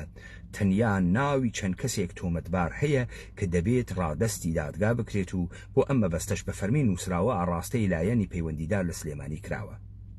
هەر لە سەرەتاوە گوتومانەبا لێژنەی لێکۆڵینەوەی هاوبەش هەبێت و با لایانی سێم تەنانەت لە ئاستی نێودەوڵەتیشدا بەشداری لەو لێکۆڵینەوە بکەن. بەڵام بەداخەوە تا ئێستا وەڵامێک بۆ ئەم داواکاریە نییە، کەواتە کێشەی داهات و دۆخی دارایی سلێمانی نییە. ئەوەی کە هەیە ئەوەیە داوامان لێ دەکرێت کە کەیسی هاوکار جاف کە بکرێت کە ئەمەشیان داواکاریەکی ناڕەوایە و نابێت هاوڵاتیانی هەرێم قبوڵی بکەن. کێشەی دارایی نییە و ئەمانە گەلێکیانە ئێمە کەیسە هاوکاڵ جاف پۆخڵەواتکەین و ناوێ خەڵکی هەرێم بە ناوی دفاعکردن لە گیانە تاکە کەس و کارمەندانە دەوڵەت پاشە کشە بکەن و دەست هەڵگرن لە عەداڵەتە. دۆخی ناوچەکە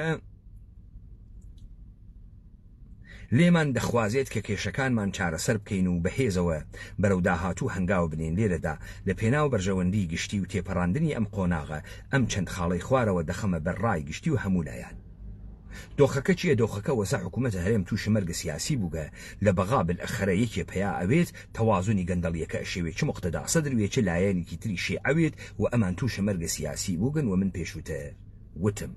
ڕازەکە ئەمەیانە زانیگە خۆشیان ئەیزان.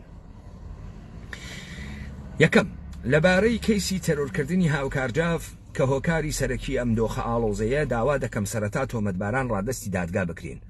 خاڵی یەکەم جێبەجێ ناکرێت. خاڵێکی وت کە جێبەجێ ناکرێت، ئیمکانی جێبەجێکردن نییە. خب ئالەگرا حکوومەتە هەرێم فرە سیاسیانە، فرە براوە، بە ئەدەبیاتێکی براوە و بە بازیەکی براوە یەکێتی خستووەتە ژێرە گوشار و خەریکە ئەیهاڕێ و هاڕیاگە یەکێتی لە ڕووبەرە ڕایگشتیوە. یەکێتی تاوانبار، یاخی، پیاوکۆش، تەرۆریست معرفی کریاگە. یەکێتی چووکە سەخانەی ئۆبژەوە و ناتوانێت لە خۆی دفاعکاوە پارێزگاریکە. یەکێتی متتەهمە نەک بە حیزبێکی سڤیل لە ناو دەسەڵاتێکی سڤیلە، بەڵکو متتەهمە بە باند و تاقمێکی خەتەرناکی چەتەگەری و تێرۆریستی. خاڵ یەک جێبەجێ ناکرێزانی بوو. ئێژێ ئەوڵ دەفعە ئەو کەسانە ڕادەست بکەن. کاکی گیان پارتی دموکرات لە یەکەم ڕۆژەوە کەم اتفاقە کەوت ئەوانەی گرت هاوردنی ناوی تەلەڤیزیۆن لە دادگای تەلەڤیزیۆنە حکمیانیدا و وتی ئەمانە تاوانبار بووگن. ئێعترافاتیشی بڵاو کردو لە کاتێکە لە دادگا واسە کە تۆ جرمی اتفاقە کەفێ جریانە جۆرمەکەەوە کەسانی کە ئێتەهامیان هەست ئەیدەی بە دادستان تەشخیص ئەدا کە ئەمە بە شێوەی اتهام تعقیب بکرێ لە دادگای یانە بڕیارە دەستگیرکردن ئەم کەسانە بدرێ یان نەدرێ. ئەم ئێژێ لیژنەی تحقیقی بێ بزانین ئەمانە تۆمەتبارن. ئەمە بۆ خاتریە مەسەر دەریخی کە ئەمانە ئەم فعلیانە کردگە کە ئیستا تحتە تعقیب و محاکمە قەرار بگرن. دەیتو دوورەوە کە تو سەرەتا خوات حکمەمانتە داگە و ئەمانەی تۆمەتبارن ئێشە بڕۆنە دادگا بسەلمێ بەسەریانە کە موجرمن یانیەن و تۆ عەمەلە لە تەلەڤیزیۆن ئەم کارتە کردگە. پس لەگرا ئەم خاڵەیەکە قابلە جێبەجێکردن نییە. یەکێتی بێکارە وا بکات خۆی تڕۆ کردگە یەک نەفەریتر ناوێت و کارمەندی یەکێتی گشتی لە یەکێتی ئەکشێتەوە چون یەکێتی ناتوانێت دفاع بکات لەوانەی کە کاریان پێ ئەسپێرێت. و اینجا بالیژنەیەکی هاومەش لە دام و دەستگا پەیوەنداریەکان بە ئامادەبوونی لایەن نێودەوڵەتی و نوێنەرانی پارلەمانی کوردستان و یان هەر وڵاتێکی دۆستکە بخوازێ بەشدار بێت پێک بهێنرێت تا وەکو هەرچی زووتر لێکۆنینەوە لەگەڵ یان دەست پێ بکرێت و ئەنجامەکەی بۆ ڕای گشتی ئاشکرا بکرێت. ئەمە جێبەجێ نابێت مطلقاً یەکێتی ناتوانێت جێبەجێکە و نایشیکە وەگە حیزب سیاسیەکوێ نایکە. دووەم، لە سەرەتای دەستبەکاربوونی کابینەی نۆوەمدا داوا دەکرا بابەتی لامەرکزیەت و شۆڕکردنەوەی دەسەڵات لە داهات و خەرجی جێبەجێ بکرێت، بۆیە ئەو دەسەڵاتە شۆڕ کرایەوە. ئێستا لەلایەن تیمی وەزارەتی یەکێتی نیشتمانی کوردستانەوە داوا دەکرێت خەرجەکان بکرێتەوە و مرکزی. ئەگەر ئەمە داوا دەکرێت پێویستە کۆکردنەوەی داهاتیش بکرێتە مرکزی و پرۆسەی کۆکردنەوەی داهات بەتایبەت لە خاڵە سنوورەکان لەژێر سەرپەرشتی و چاودێری چڕی مرکزی بێت. بۆ ئەمە بەستەش پێویستە هاواهەنگی لە نێوان وزارەتەکانی دارایی و ناوخۆ و پێشمەرگە هەبێ تاکو ڕێگا لە قاچاقچێتی دەستبردن بۆ داهاتی دەواازە سنووریەکان بگیرێت و پێکاتەی هێزێکی هاوبەش بۆ ئەمە بەستە زۆر پێویستە. لەگرا خەیزێکیش هەڵەگرێ ئاخرین مەسیرە قاچاقچێتیە کالا فقط دەواازە سنووریەکان و گومڕکات نییەها. لەگرا ئەنوا و ئەقسامە بازرگان هەیە کە بەناو کۆمپانیهای مختلف خەریکە هاوردە و بردەکردنە قاچاقن تەکە سپاه پاسداران و پەکەکە و تەکە منتەقەکە و خەریکن بازاڕە تاران و ئێران تەمین ئەکەن لە کالایە قاچاق گەشتی شێبەری پێ بگیرێەوە بێتە ژێردەسە پارتی بەناو حکوومەت هەرێم. ئەمیشە جێبەجێ ناکرێ، ئیمکانی نییە. یەکێتی ئەمە بکاوێتۆ تڕۆ ئەوێتۆ کارمەندێکی ئەنتەر لە سلێمانی داکەوتکە، ئەمیشە ناکە. سێهەم، پێویستە کۆسپ بۆ پرۆسەی چاکسازی و یەکگرتنەوەی هێزی پێشمەرگە دروست نەکرێت. لەم کابینەیەدا بەکردەوە هەنگاومان بۆ چاکسازی لە هێزی پێشمەرگە و یەکگرتنەوەیان ناوە و دەبێت هێزی پێشمەرگە ببێت بە هێزێکی نیشتمانی بەهێز بۆ بەرگری لە کیانی دەستوری هەرێم و دوورخستنەوەی هەڕەشەکان دوور لە ئەجیندای حیزبی و تاکە کەسی. ئالەگرا لە خاڵە سێوەما فەرازە ئەم بازیە دەرەکەفێ. وا لە بیرتاناتان و ماڵە کوردیەک بخەن، وا لە بیرتاناتان و حیزب ناوێ میلیشیای بوێت، وا لە بیرتاناتان و ئێشێ هێزێکی گشتی دروست بکرێ دێ هەر بەم ئەجندا حکوومەتە هەرێم ئیستا لە ئەوجە قدرەتە یەکێتی نیاگەسە گۆشەی ڕنگ یەک و دوو لێ ئەدات، یەکێتی خەریکە ناک ئەوت ئەوێ و یەکێتی مەجبورەکە بێت هێزە پێشمەرگە ڕێخات. ئالەگرا پێشمەرگە کارمەندە وزارەتە پێشمەرگەز مەبدەئێ موجود نییە، کوردایەتیە موجود نییە، گشتی مەعاشخۆرە و فقط حکوومەتە هەرێمە توانێ مەعاشەم پێشمەرگانە بات. دەرنەتیجە هیچ مەقاومەتی لە بەرامبەر پێشمەرگە بۆ ئەدغام بوون لە وزارەتە پێشمەرگە و عنوانە وزارەتە دفاع موجود نییە. ئەمە تیرە خەلاس بووە ناوچاوانە یەکێتی.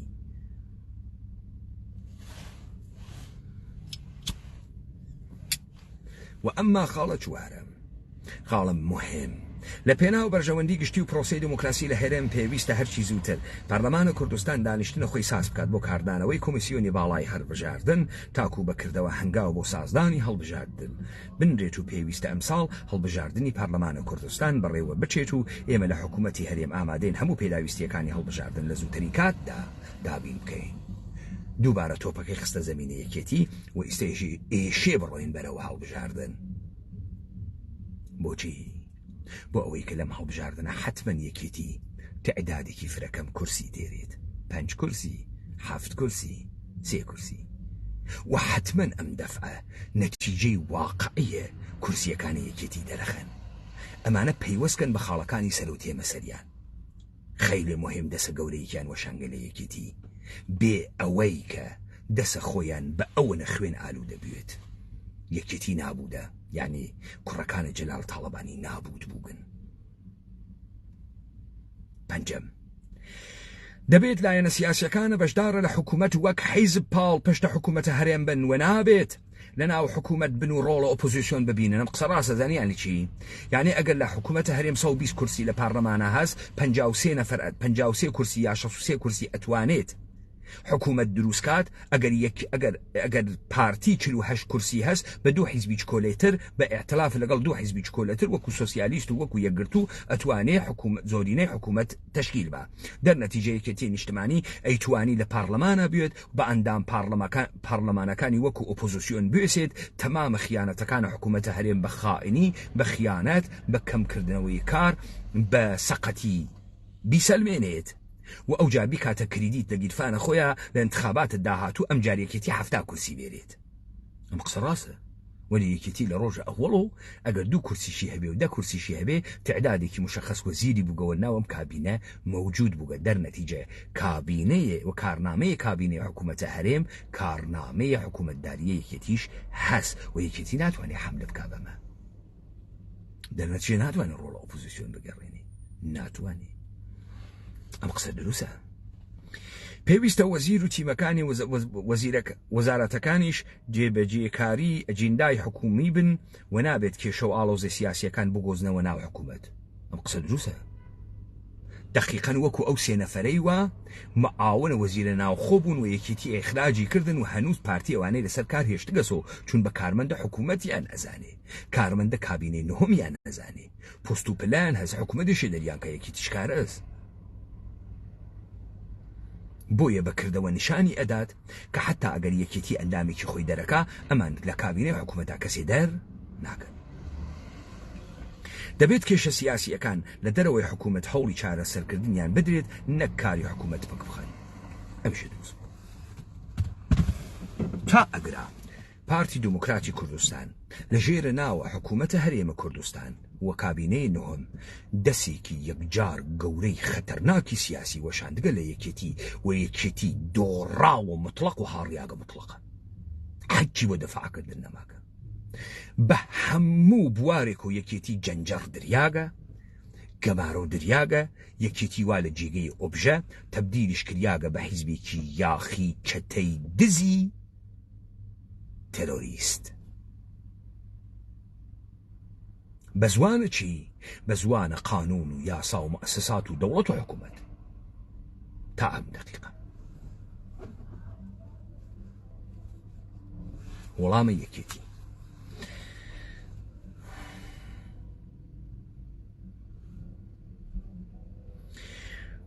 بەداخەوە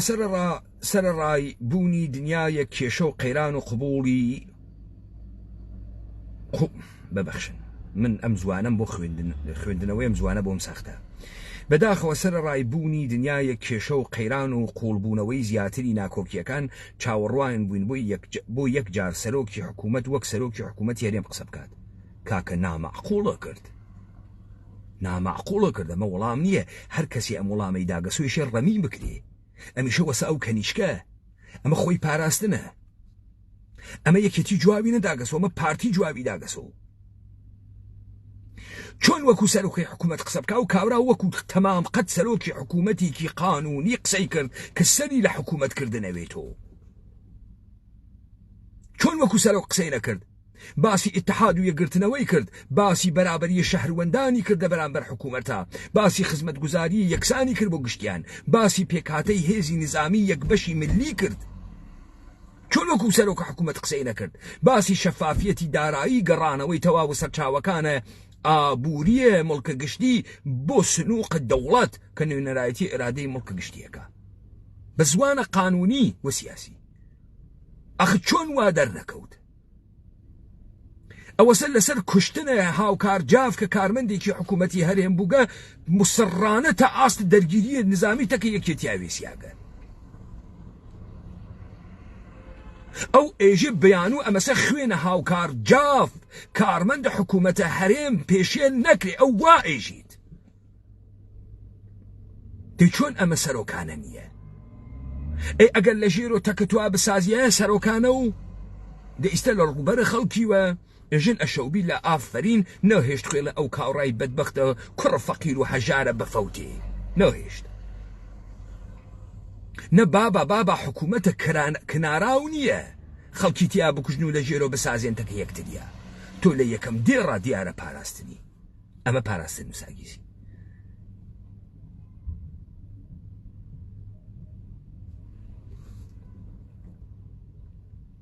ناماقولە کرد آخر. وانیە کابرا دەقاودەق بێ ئیراد قسەی کردگە. من تێمە سەرە بازیەکەی پارتیها بەڵام لەمەی کە چۆن بازیەکەی ئێرائەدات پۆختە تەمیز بازیەکەی ئێرائەداگە. ئەمەی تۆ پۆخڵەواتە. ئەمەی تۆ بەناو دفاع لە یەکێتی ئەەکەی بەڵام ئەڵەی کابرایەکی پارتی لە بەرژەوەندی پارتی ئەمەی نووساگە. هر کسی امین وساقه بدو دير اول ام كسا مستحق رمي كردنا من بو امر رمي بكرت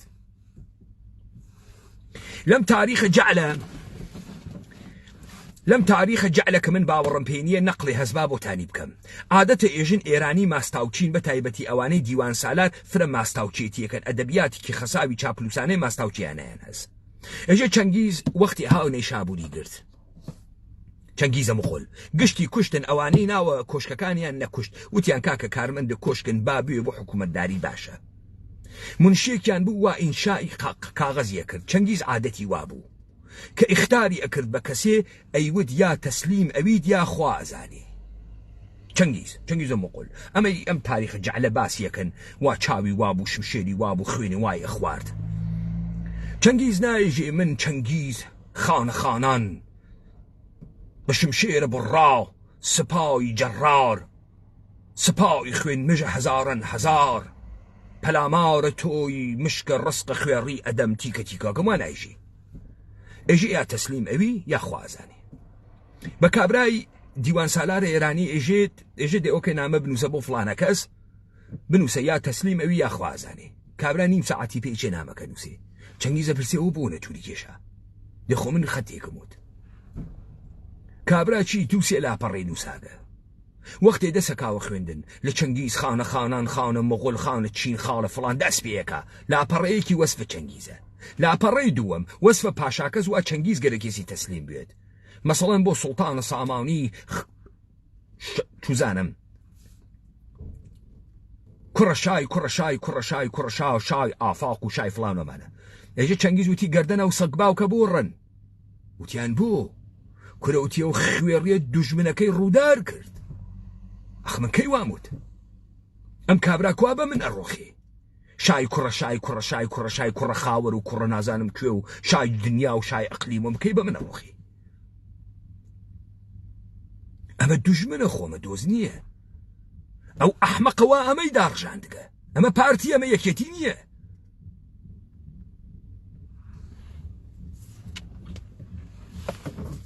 وكو سروكي حكومت برخوردينك چون وكو سروكي حكومت برخوردينك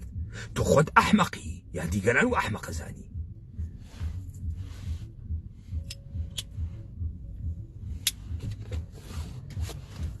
چاوەڕوان بووین پەیامەکەی دەستپێشخەری بێت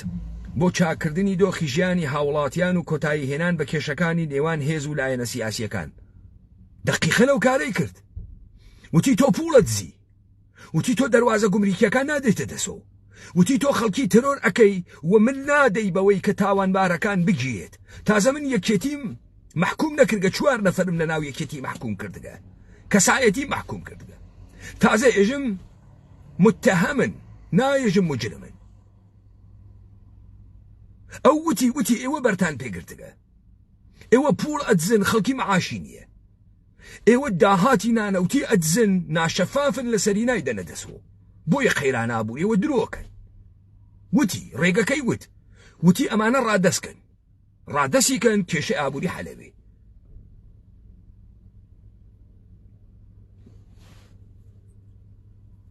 بداخەوە ئەوانە بوو ئێمە چاوەڕێی هەڵوێستێک بووین کە هەوڵێک بێت بۆ نزیکبوونەوەی لایەنەکان بە تایبەتی یەکێتی و پارتی کە ئامادەکاری دەکرێت بۆ ئەنجامی کۆبوونەوەیەکی چارەنووساز لە نێوانیاندا یعنی تۆ ئیستا ئەم بە شێوەیەکی بروکراتیکە حکوومەتی و بە زوانە مردم و خەیری عمومی تەکتا قسە ئەکا لە ڕووبەری گشتیا تۆ داوای دانیشتنی پشتی پەردە ئەکەی دێ معلومە لەگرا تۆ خائینی عەزیزم ئەوەی ئەمەی نووساگە یەکێتیەکە بە خائین برامبر بخلق يعني تواوي او اتهاماتي كبارتي دايلة يكيتي قشتي راس بو اواني كحكومتي هريم دايلة ايوه قشتي راس بو وتو ناراحتي لويك اما بو باسيان اكا بو نايلة پشت پرده تكتو اسازي كاتو دي بو ايشي بيت پشت پرده يكيتي اوكي تام بيت بيجم چي بيت كتبدا بارتي حنالتو يدريده تو دارای اختلافات درون بنەماڵەیی و دەرون حیزبیت یەک لە خانەوادەی تاڵەبان یەخ خانەوادەی شێخ جەنگی وا لە کەمینە خانەوادەی تاڵەبانیا بیان کوژیت ئەمە دوژمنە ناوخۆیە بنەماڵەی دوژمنە ناو یەکێتی ئەکسەریەتە هێزە مسلحە یەکێتی بە تایبەتی دەستگاهای فەرمی بەر عەلەیهە دووکڕەکەی جەلال تاڵبانی نیستە. هێزەی یەکەکانە یەک نیشتمانیش حقوق بگیر و معاش بگیر حکوومەتە هەرێمن بوجەنەوێ معاش بگرن هارەون حکوومەتە هەرێمیش حازر بوجیان بێبە دەیتر بۆ ئیشێ لەگەڵ تۆ دانیشی تۆ نە هێزی نە قودرەتە سیاسیت نە کاریزمای نە مەبدەئی نە کوردایەتیت هەچێنیت تهدید نظامیش نیت قسە بکەی ئەوانی ترە خاتە بەرامبەرەوە بۆ ئیشێ لەگەڵ دانیشی تۆ بە هەموو ئەقڵ تۆ ئەمتە نووساگە ئەمە هەرکە نووساگەیسی سەر بە پارتیە یەکێتی نییە.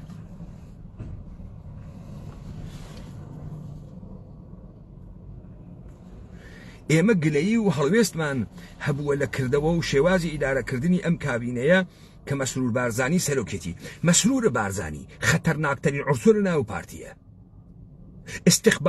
استخباراتی ترین عنسورە ناو پارتیە. نێچیروان بارزانی هیچ نییە، وەلێ مەسرور بارزانی هەم شخصیەتێکی بتەوی هەست هەم کاورایەکی بە شدت استخباراتی دیارە پێە. بابزانی کەیسە شێخزانەیش هەر لە کاتە ئەم ئاغا دەستگیر کردە.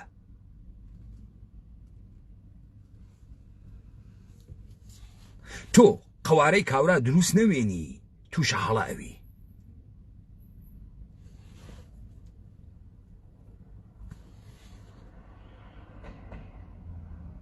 گلەیەکانیشمان هی خەڵکن.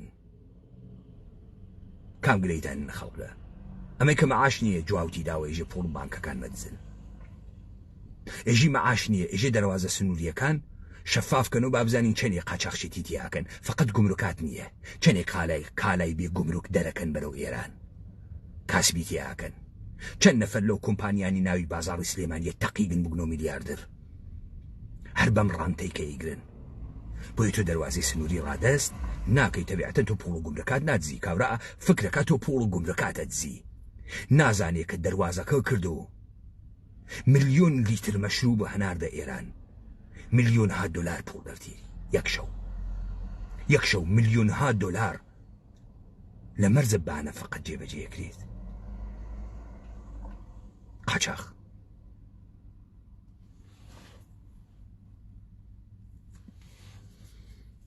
شەبەکەیە گەورەیە قاچاق و تەوزیع.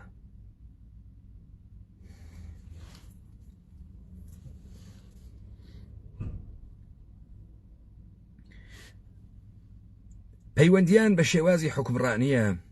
پەیوەندیان بە خراپی خدمەتگوزاریە، پەیوەندیان بە نادات پەروەری لە نێوان شارێکە بۆ شارێکی تر. لەگەڵ چووە سەر ئەدەبیاتە پۆپولیستی هەمان کە ئەو ژنە بەکاری ئاورد سلێمانی لە بەرامبەر هەولێرە.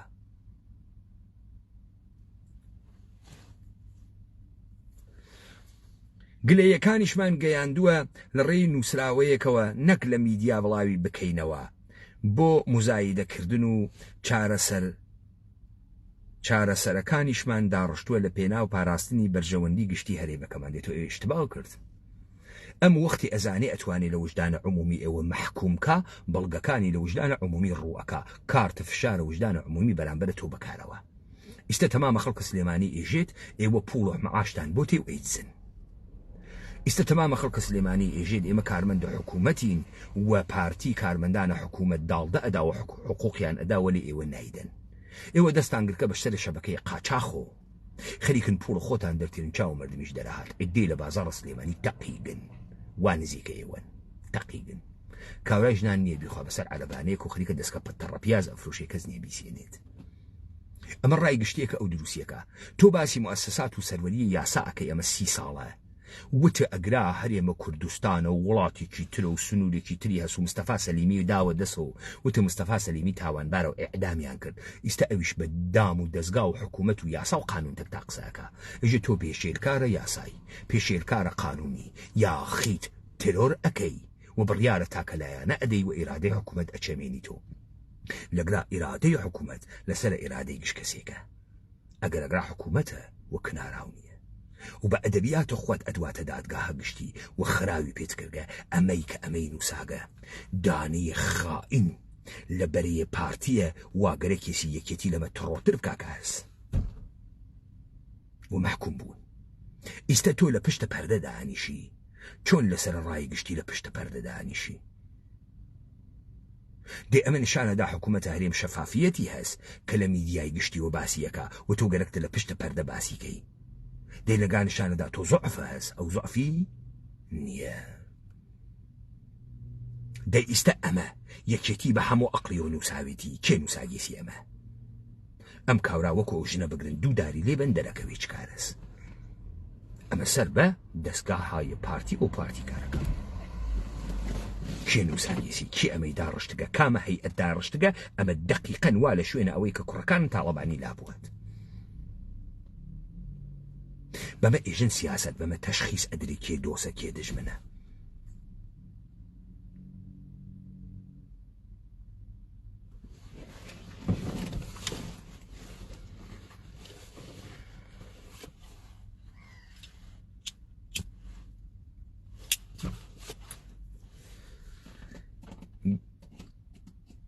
بەڵام لەبەری ئەوەی دەستی چارەسەر درێژ بکەینەوە یاخود سەرۆکی حکوومەت ڕاستەخۆ لێمان بپرسێت ئەرێ کێشەتان چییە ڕاگەیەندراوێکی لەو جۆرە بڵاو دەکاتەوە ئەرێ کێشەتان چییە حکوومەت خەریکە بەرامبەر بە مردم خۆی قسە ئەکا ئێژێ ئەم چفەی کە باسی ئەکەن ئێمە ئابڵۆقەمان خستە دروست ئێمە بوجەمان هەناردگە هەر ئەوەی کە ئێمە بووگمانە لەگرا بەشمان کردگەس و هەناردگمانە بۆ سلێمانی دزریاگە داهاتە نانەوتی ئەدزرێت لە شەبەکەی قاچاخە ئەی بڕوا بە کێ بێژێت بێت بە کێ بێژێت دەردە چییە بە کاک باڤڵ دێ ئەو دەردە سلێمانی خەریکە جواوەداتۆ بە تەلەڤیزیۆن گشتی خەڵکی سلێمانی گوێ لێگرێ دێ ئەمە بۆ نامەقولە کاکە تۆ دۆسە یەکێتیت ئەم تەنووساگە یا دوژمنیتی کامیە تۆ کێ نیاگیتە ئەو جێگە ئەم نامە بنووسی کامە ئەحمەق تۆی نیاگە ساوی وە کێ ئەم مەتنەی تۆی خوێنگەسۆ ئیجازەی داگە تۆ ئەمە بڵاوکەی تۆ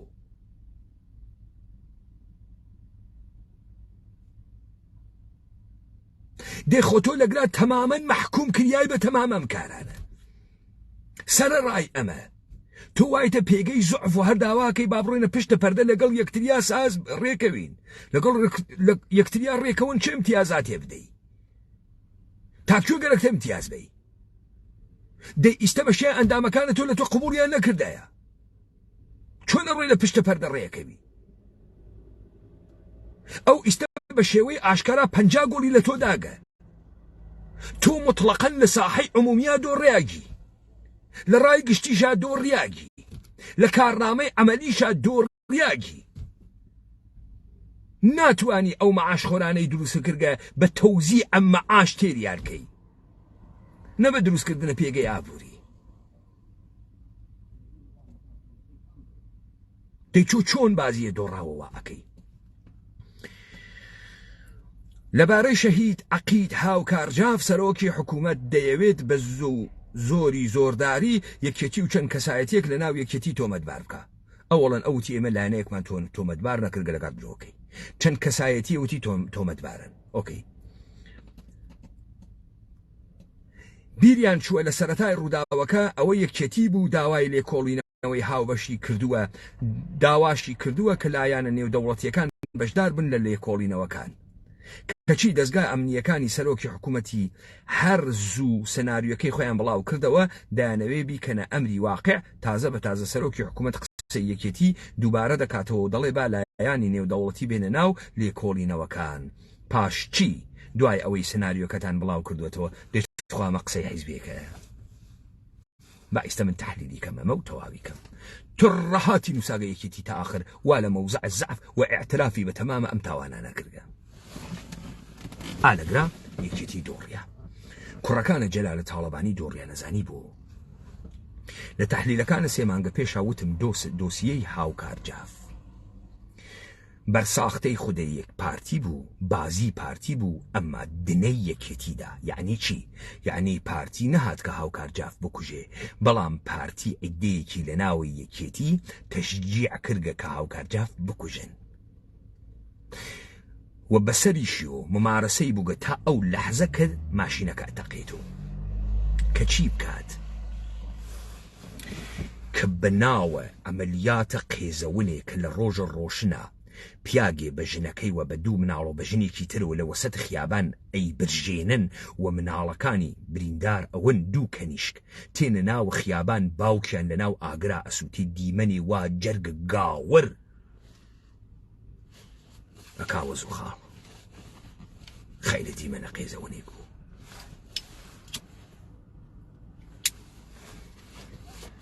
ئێستا کامە کارت بازیەکە یەکی پارتی کارتە حکوومەت بازیەکە. تۆ ئیستا یەکێتی حیزبە مەبدەئی نیە کوردایەتیشە نەکردگە نایزانی کوردایەتی چییە حیزبێکی تەفەکوڕ جەدیدیش نییە چەپیش نییە بیژی لە بەرابەر سەرمایەداریە وێسیاگی مەبدەئی نیە هیچ نییە کەرەستەیەکی ئەبزارە حکوومەتیت مشتێک کارمەندە هەست بە بوجێ حکوومەت و ئیدارە ئەکری تاگراگرتە ئیستا بۆ دانەیە پێشمەرگەی تۆ وا هەر نازانێ یەکێتی چیە بەڵکە و یەکێتی $500 هیچ فەرقی ناکات ئەم $500 تۆ بیدەی یا پارتی بیدا تاگراگرتە.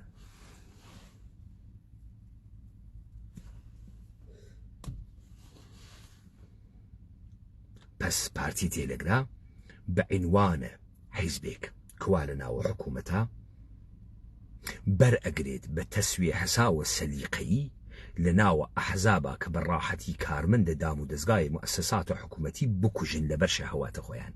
دەریان کەن لەبەر شەهەواتە خۆیان. تۆ ئیژی ئەمانە بوجەی دەژە تۆلۆڕیان بڕیگە نەیان بڕیگە ئەوەی تۆ دەرەکردگە لە ژێرە ناوە ئەژی ئەمین و ئەوانەی کە کارمەندە ئەژی ئەمین بووگن و کارمەندە تۆ بووگن ئیمڕۆ لە هەولێر هەمان بوجە وەرەگرن کە تا دوێکە ئەهەنریا سلێمانی ئیستە وەهاب هەڵەبجەیە تۆ بە دەستگاهە ڕەسمی ناناسرێت وەرزا بوجەی پێ نادەن بەچی ئەم کارەکە بە یاسا بە موسسات بە قانون هەر ئەوەی واتۆ داوا دەکرد. سناریۆیە هاوکارجاف بازیەک بوو تۆی غەلق کرد تۆ تێکەوتی تۆ کەوتیتە ناوە بازیەکە شەهوەت داتانی گرت بڕۆنم کابرا بکوژن کە چیت ئزافە کرد کوشتە خستی تێ پێگەی محکومیەت و ئیسە تۆ یاخی تەرۆریستی لە هەولێرە.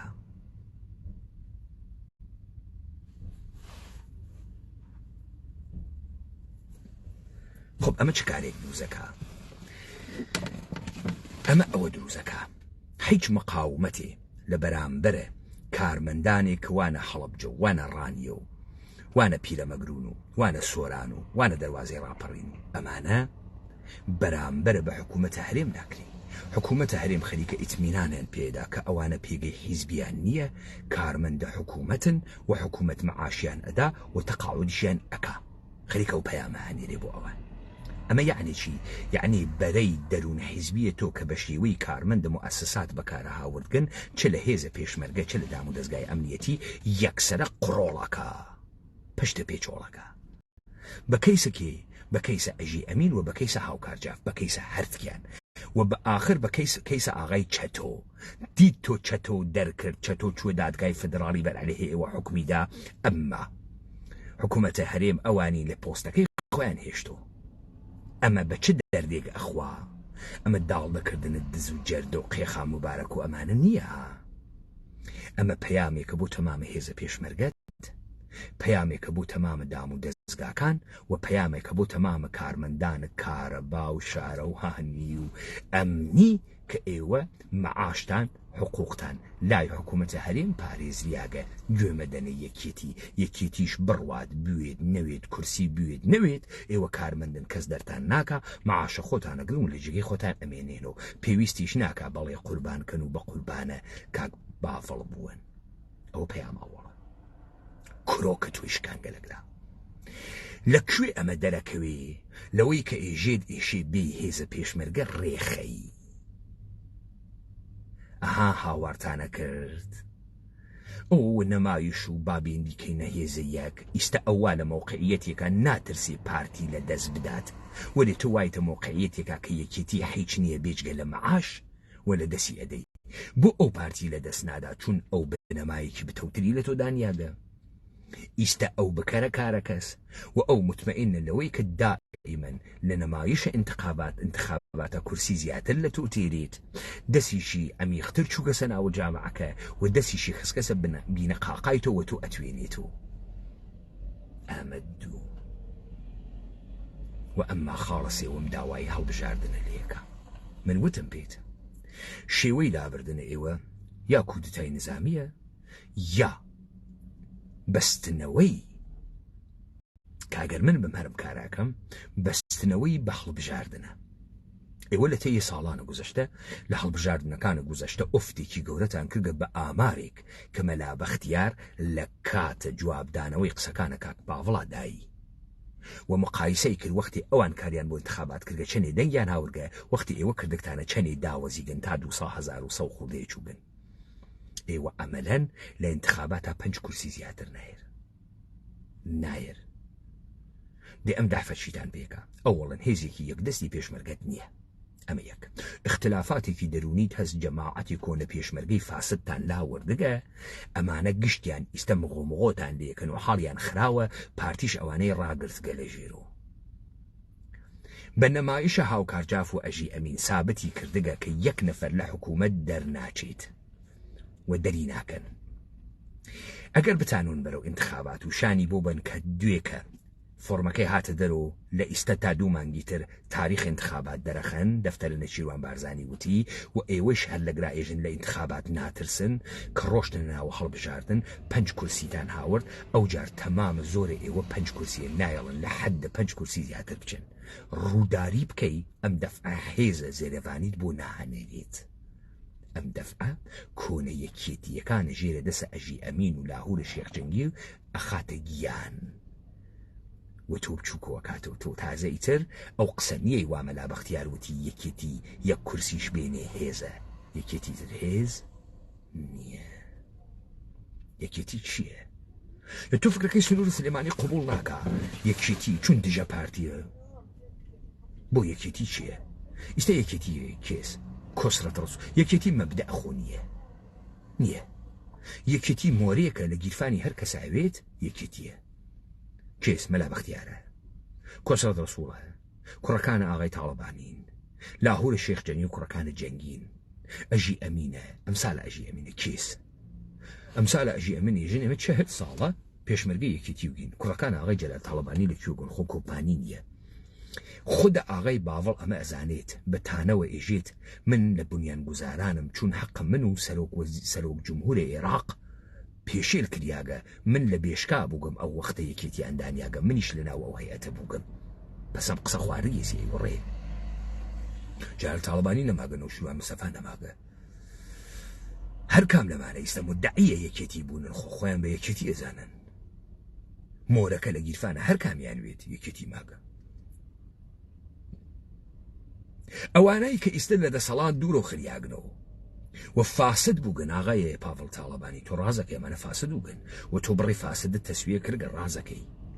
وەلی هەر ئەمانە ئیستە بووگن و دوژمنە تۆ چون هەر ئەمانە بوون قەبلەن هێزە یەکێتی بوون و ئیستە لە نەتیجەی انتخاباتە لە بەرامبەر تۆ ئاوێسن ئیتر هێزە زەرەڤانی ناوێسی تۆ مەجبوری جێیبێڵی چۆڵیکەی و ئەمانە مەعاش و موچەی خۆیان ئەگرن لە مەرحەلەی ئەووەڵە تا قەشەنگ بچووک ئەوی تۆ و ئەکسەریەتە قەوارەوە لە دەسە پارتیایتر.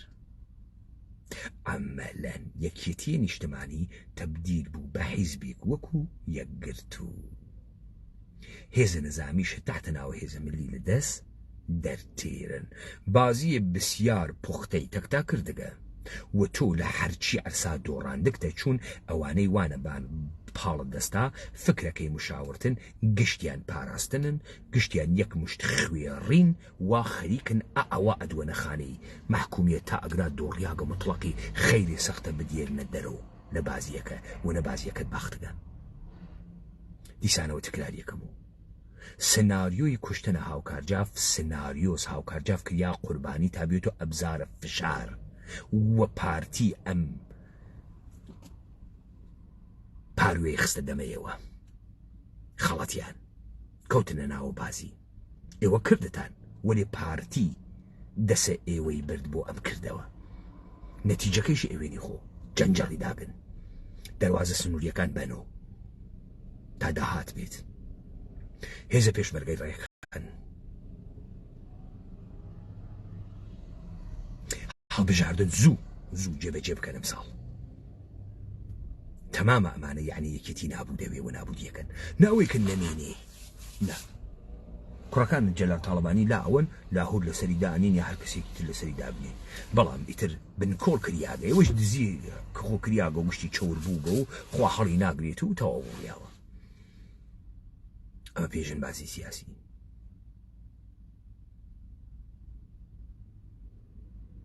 و خاص بازی کرد و ئاغایانە یەکێتی مەخسوسەن کوڕەکانە تاڵەبانی ئێوە لەگرا گەورە نەوگن پێگەتان نییە زۆرتان نییە گەرەکتانە سەڵێ ماس بسێنن کەس ناناسن لە سلێمانی ئەشەیەکی بڕوا سەڵێ ماستان بۆ بسێنێ تۆ گەرەکت و لاهور لابۆی ئەژید گەرەک و بۆتی لابووە گەرەکت و ئەژی لابۆی وەها بوو گەرەک و زۆرە نییە کاکەگیان ناناسن بخەریکن بازیتان ئەدەن هەرچی جنایەتە بەدەست ئێوەی کە لێودا گشتی خەنەملتان لە مۆسەتە سەریشتان لەبەی نەچێت ها سناریۆیەکی ترە بۆ بێژم عینە کوڕەکانە سەدام حوسێنتان دەن و کوشت بۆ چون ئاغایان لەبیر دیت لە مووسڵ وتیان ئەمانە مەقاومەتیان کردگە هەرچیان لە ماڵێکا کوژیان عینە ئەمەوە سەر تۆ تێرنێژن فەرماندەی قارەمانە عەسکەری بوو مقاومەتی کرد تا ئاخرین دەقیقە و تەق لێماندا کوشت یا ئەگەر نەتکوژن حتمما نێشێت تەبعیدت بکەن وا دوورت بکەن و بە حیاتی قاچە نەخوارەوە کوردستانە بازیەکە وا ئەڕوا وای پێەکەن وای پێەکەن یەک نەفەر دۆست بە دەورتان و نییە گەشتی مشەخۆرە وە گشتیشی خەریکە بەرەو ئەو ئیلتیجا کارەکە واتانە پێ بکاتە واتانە پێکەن خوێند تۆ ئیستە خاص خوێند تۆ ئالە گراسە یاران ئێوە هەزیز تەماشاکەن انحتات چۆن بوو کە ئاوا بوو وەختی تۆ ئێژی عیدەیە فاسد بوون چۆن بوو کە فاسد بوون تۆ لە وەڵامدانەوە لە بەشە پڕۆپاگاندا و لە بەشە جوابدانەوەی بەیاننامەکە دیت فەسادیانی چی کابرا مطلقاً حکم مەرگە خۆی ئیمزا کرد ئەوەی وا لە دەوروبەریە بە ئیلتیجای ئەجندایەکی ترۆ بە زوانە پاڵپشتیکردن لەمان قڕعەکا بەسەر ئەمان ئەمە ئێوە گەورەکە ئێوە ئەفامن کە چۆن بازی بکەن دۆست کێس دوژمن کێس دوژمن چۆن بازیەکە من لیلیم نەنیا بە لالای پارتی وتم پارتی بازی قەشەنگێکەکە بازیەکەی قێزەونە ئەمە قەشەنگە سناریۆی هاوکارجافە بۆ دانیت داڵدەی موسساتە دەوڵەتی و کارمەندانە دەوڵەت ئەدات تا چه پەیامێ بەهەنێرێ تا بۆ مدیری کارەبایی ڕانیا و پەیامە بەهەنێرێ دە ئەگەرە نەمانە یەکێتیە تۆ کە ئەندامی یەکێتی بووی کارمەندە دەوڵەتی دەوڵەت بە شێوەی یەکسان ئەنوارڕێ کێشەی حیزبی نایرێتە ناوە دەوڵەت تۆ کارمەندی و ئینسانە شایستەیەکی و مەعاشە خۆ دەگری مەترسە ئەمەلەن یەکێتی چی پێهات یەکێتی بنکۆڵ کریا قڕۆڵ کریا هەچی بەدەسەوە جایستەیەوە بڕۆن لەگەڵ شەبەکەی قاچاقە توجارە ناو سلێمانیا هەڵخەنەوە ئاغایان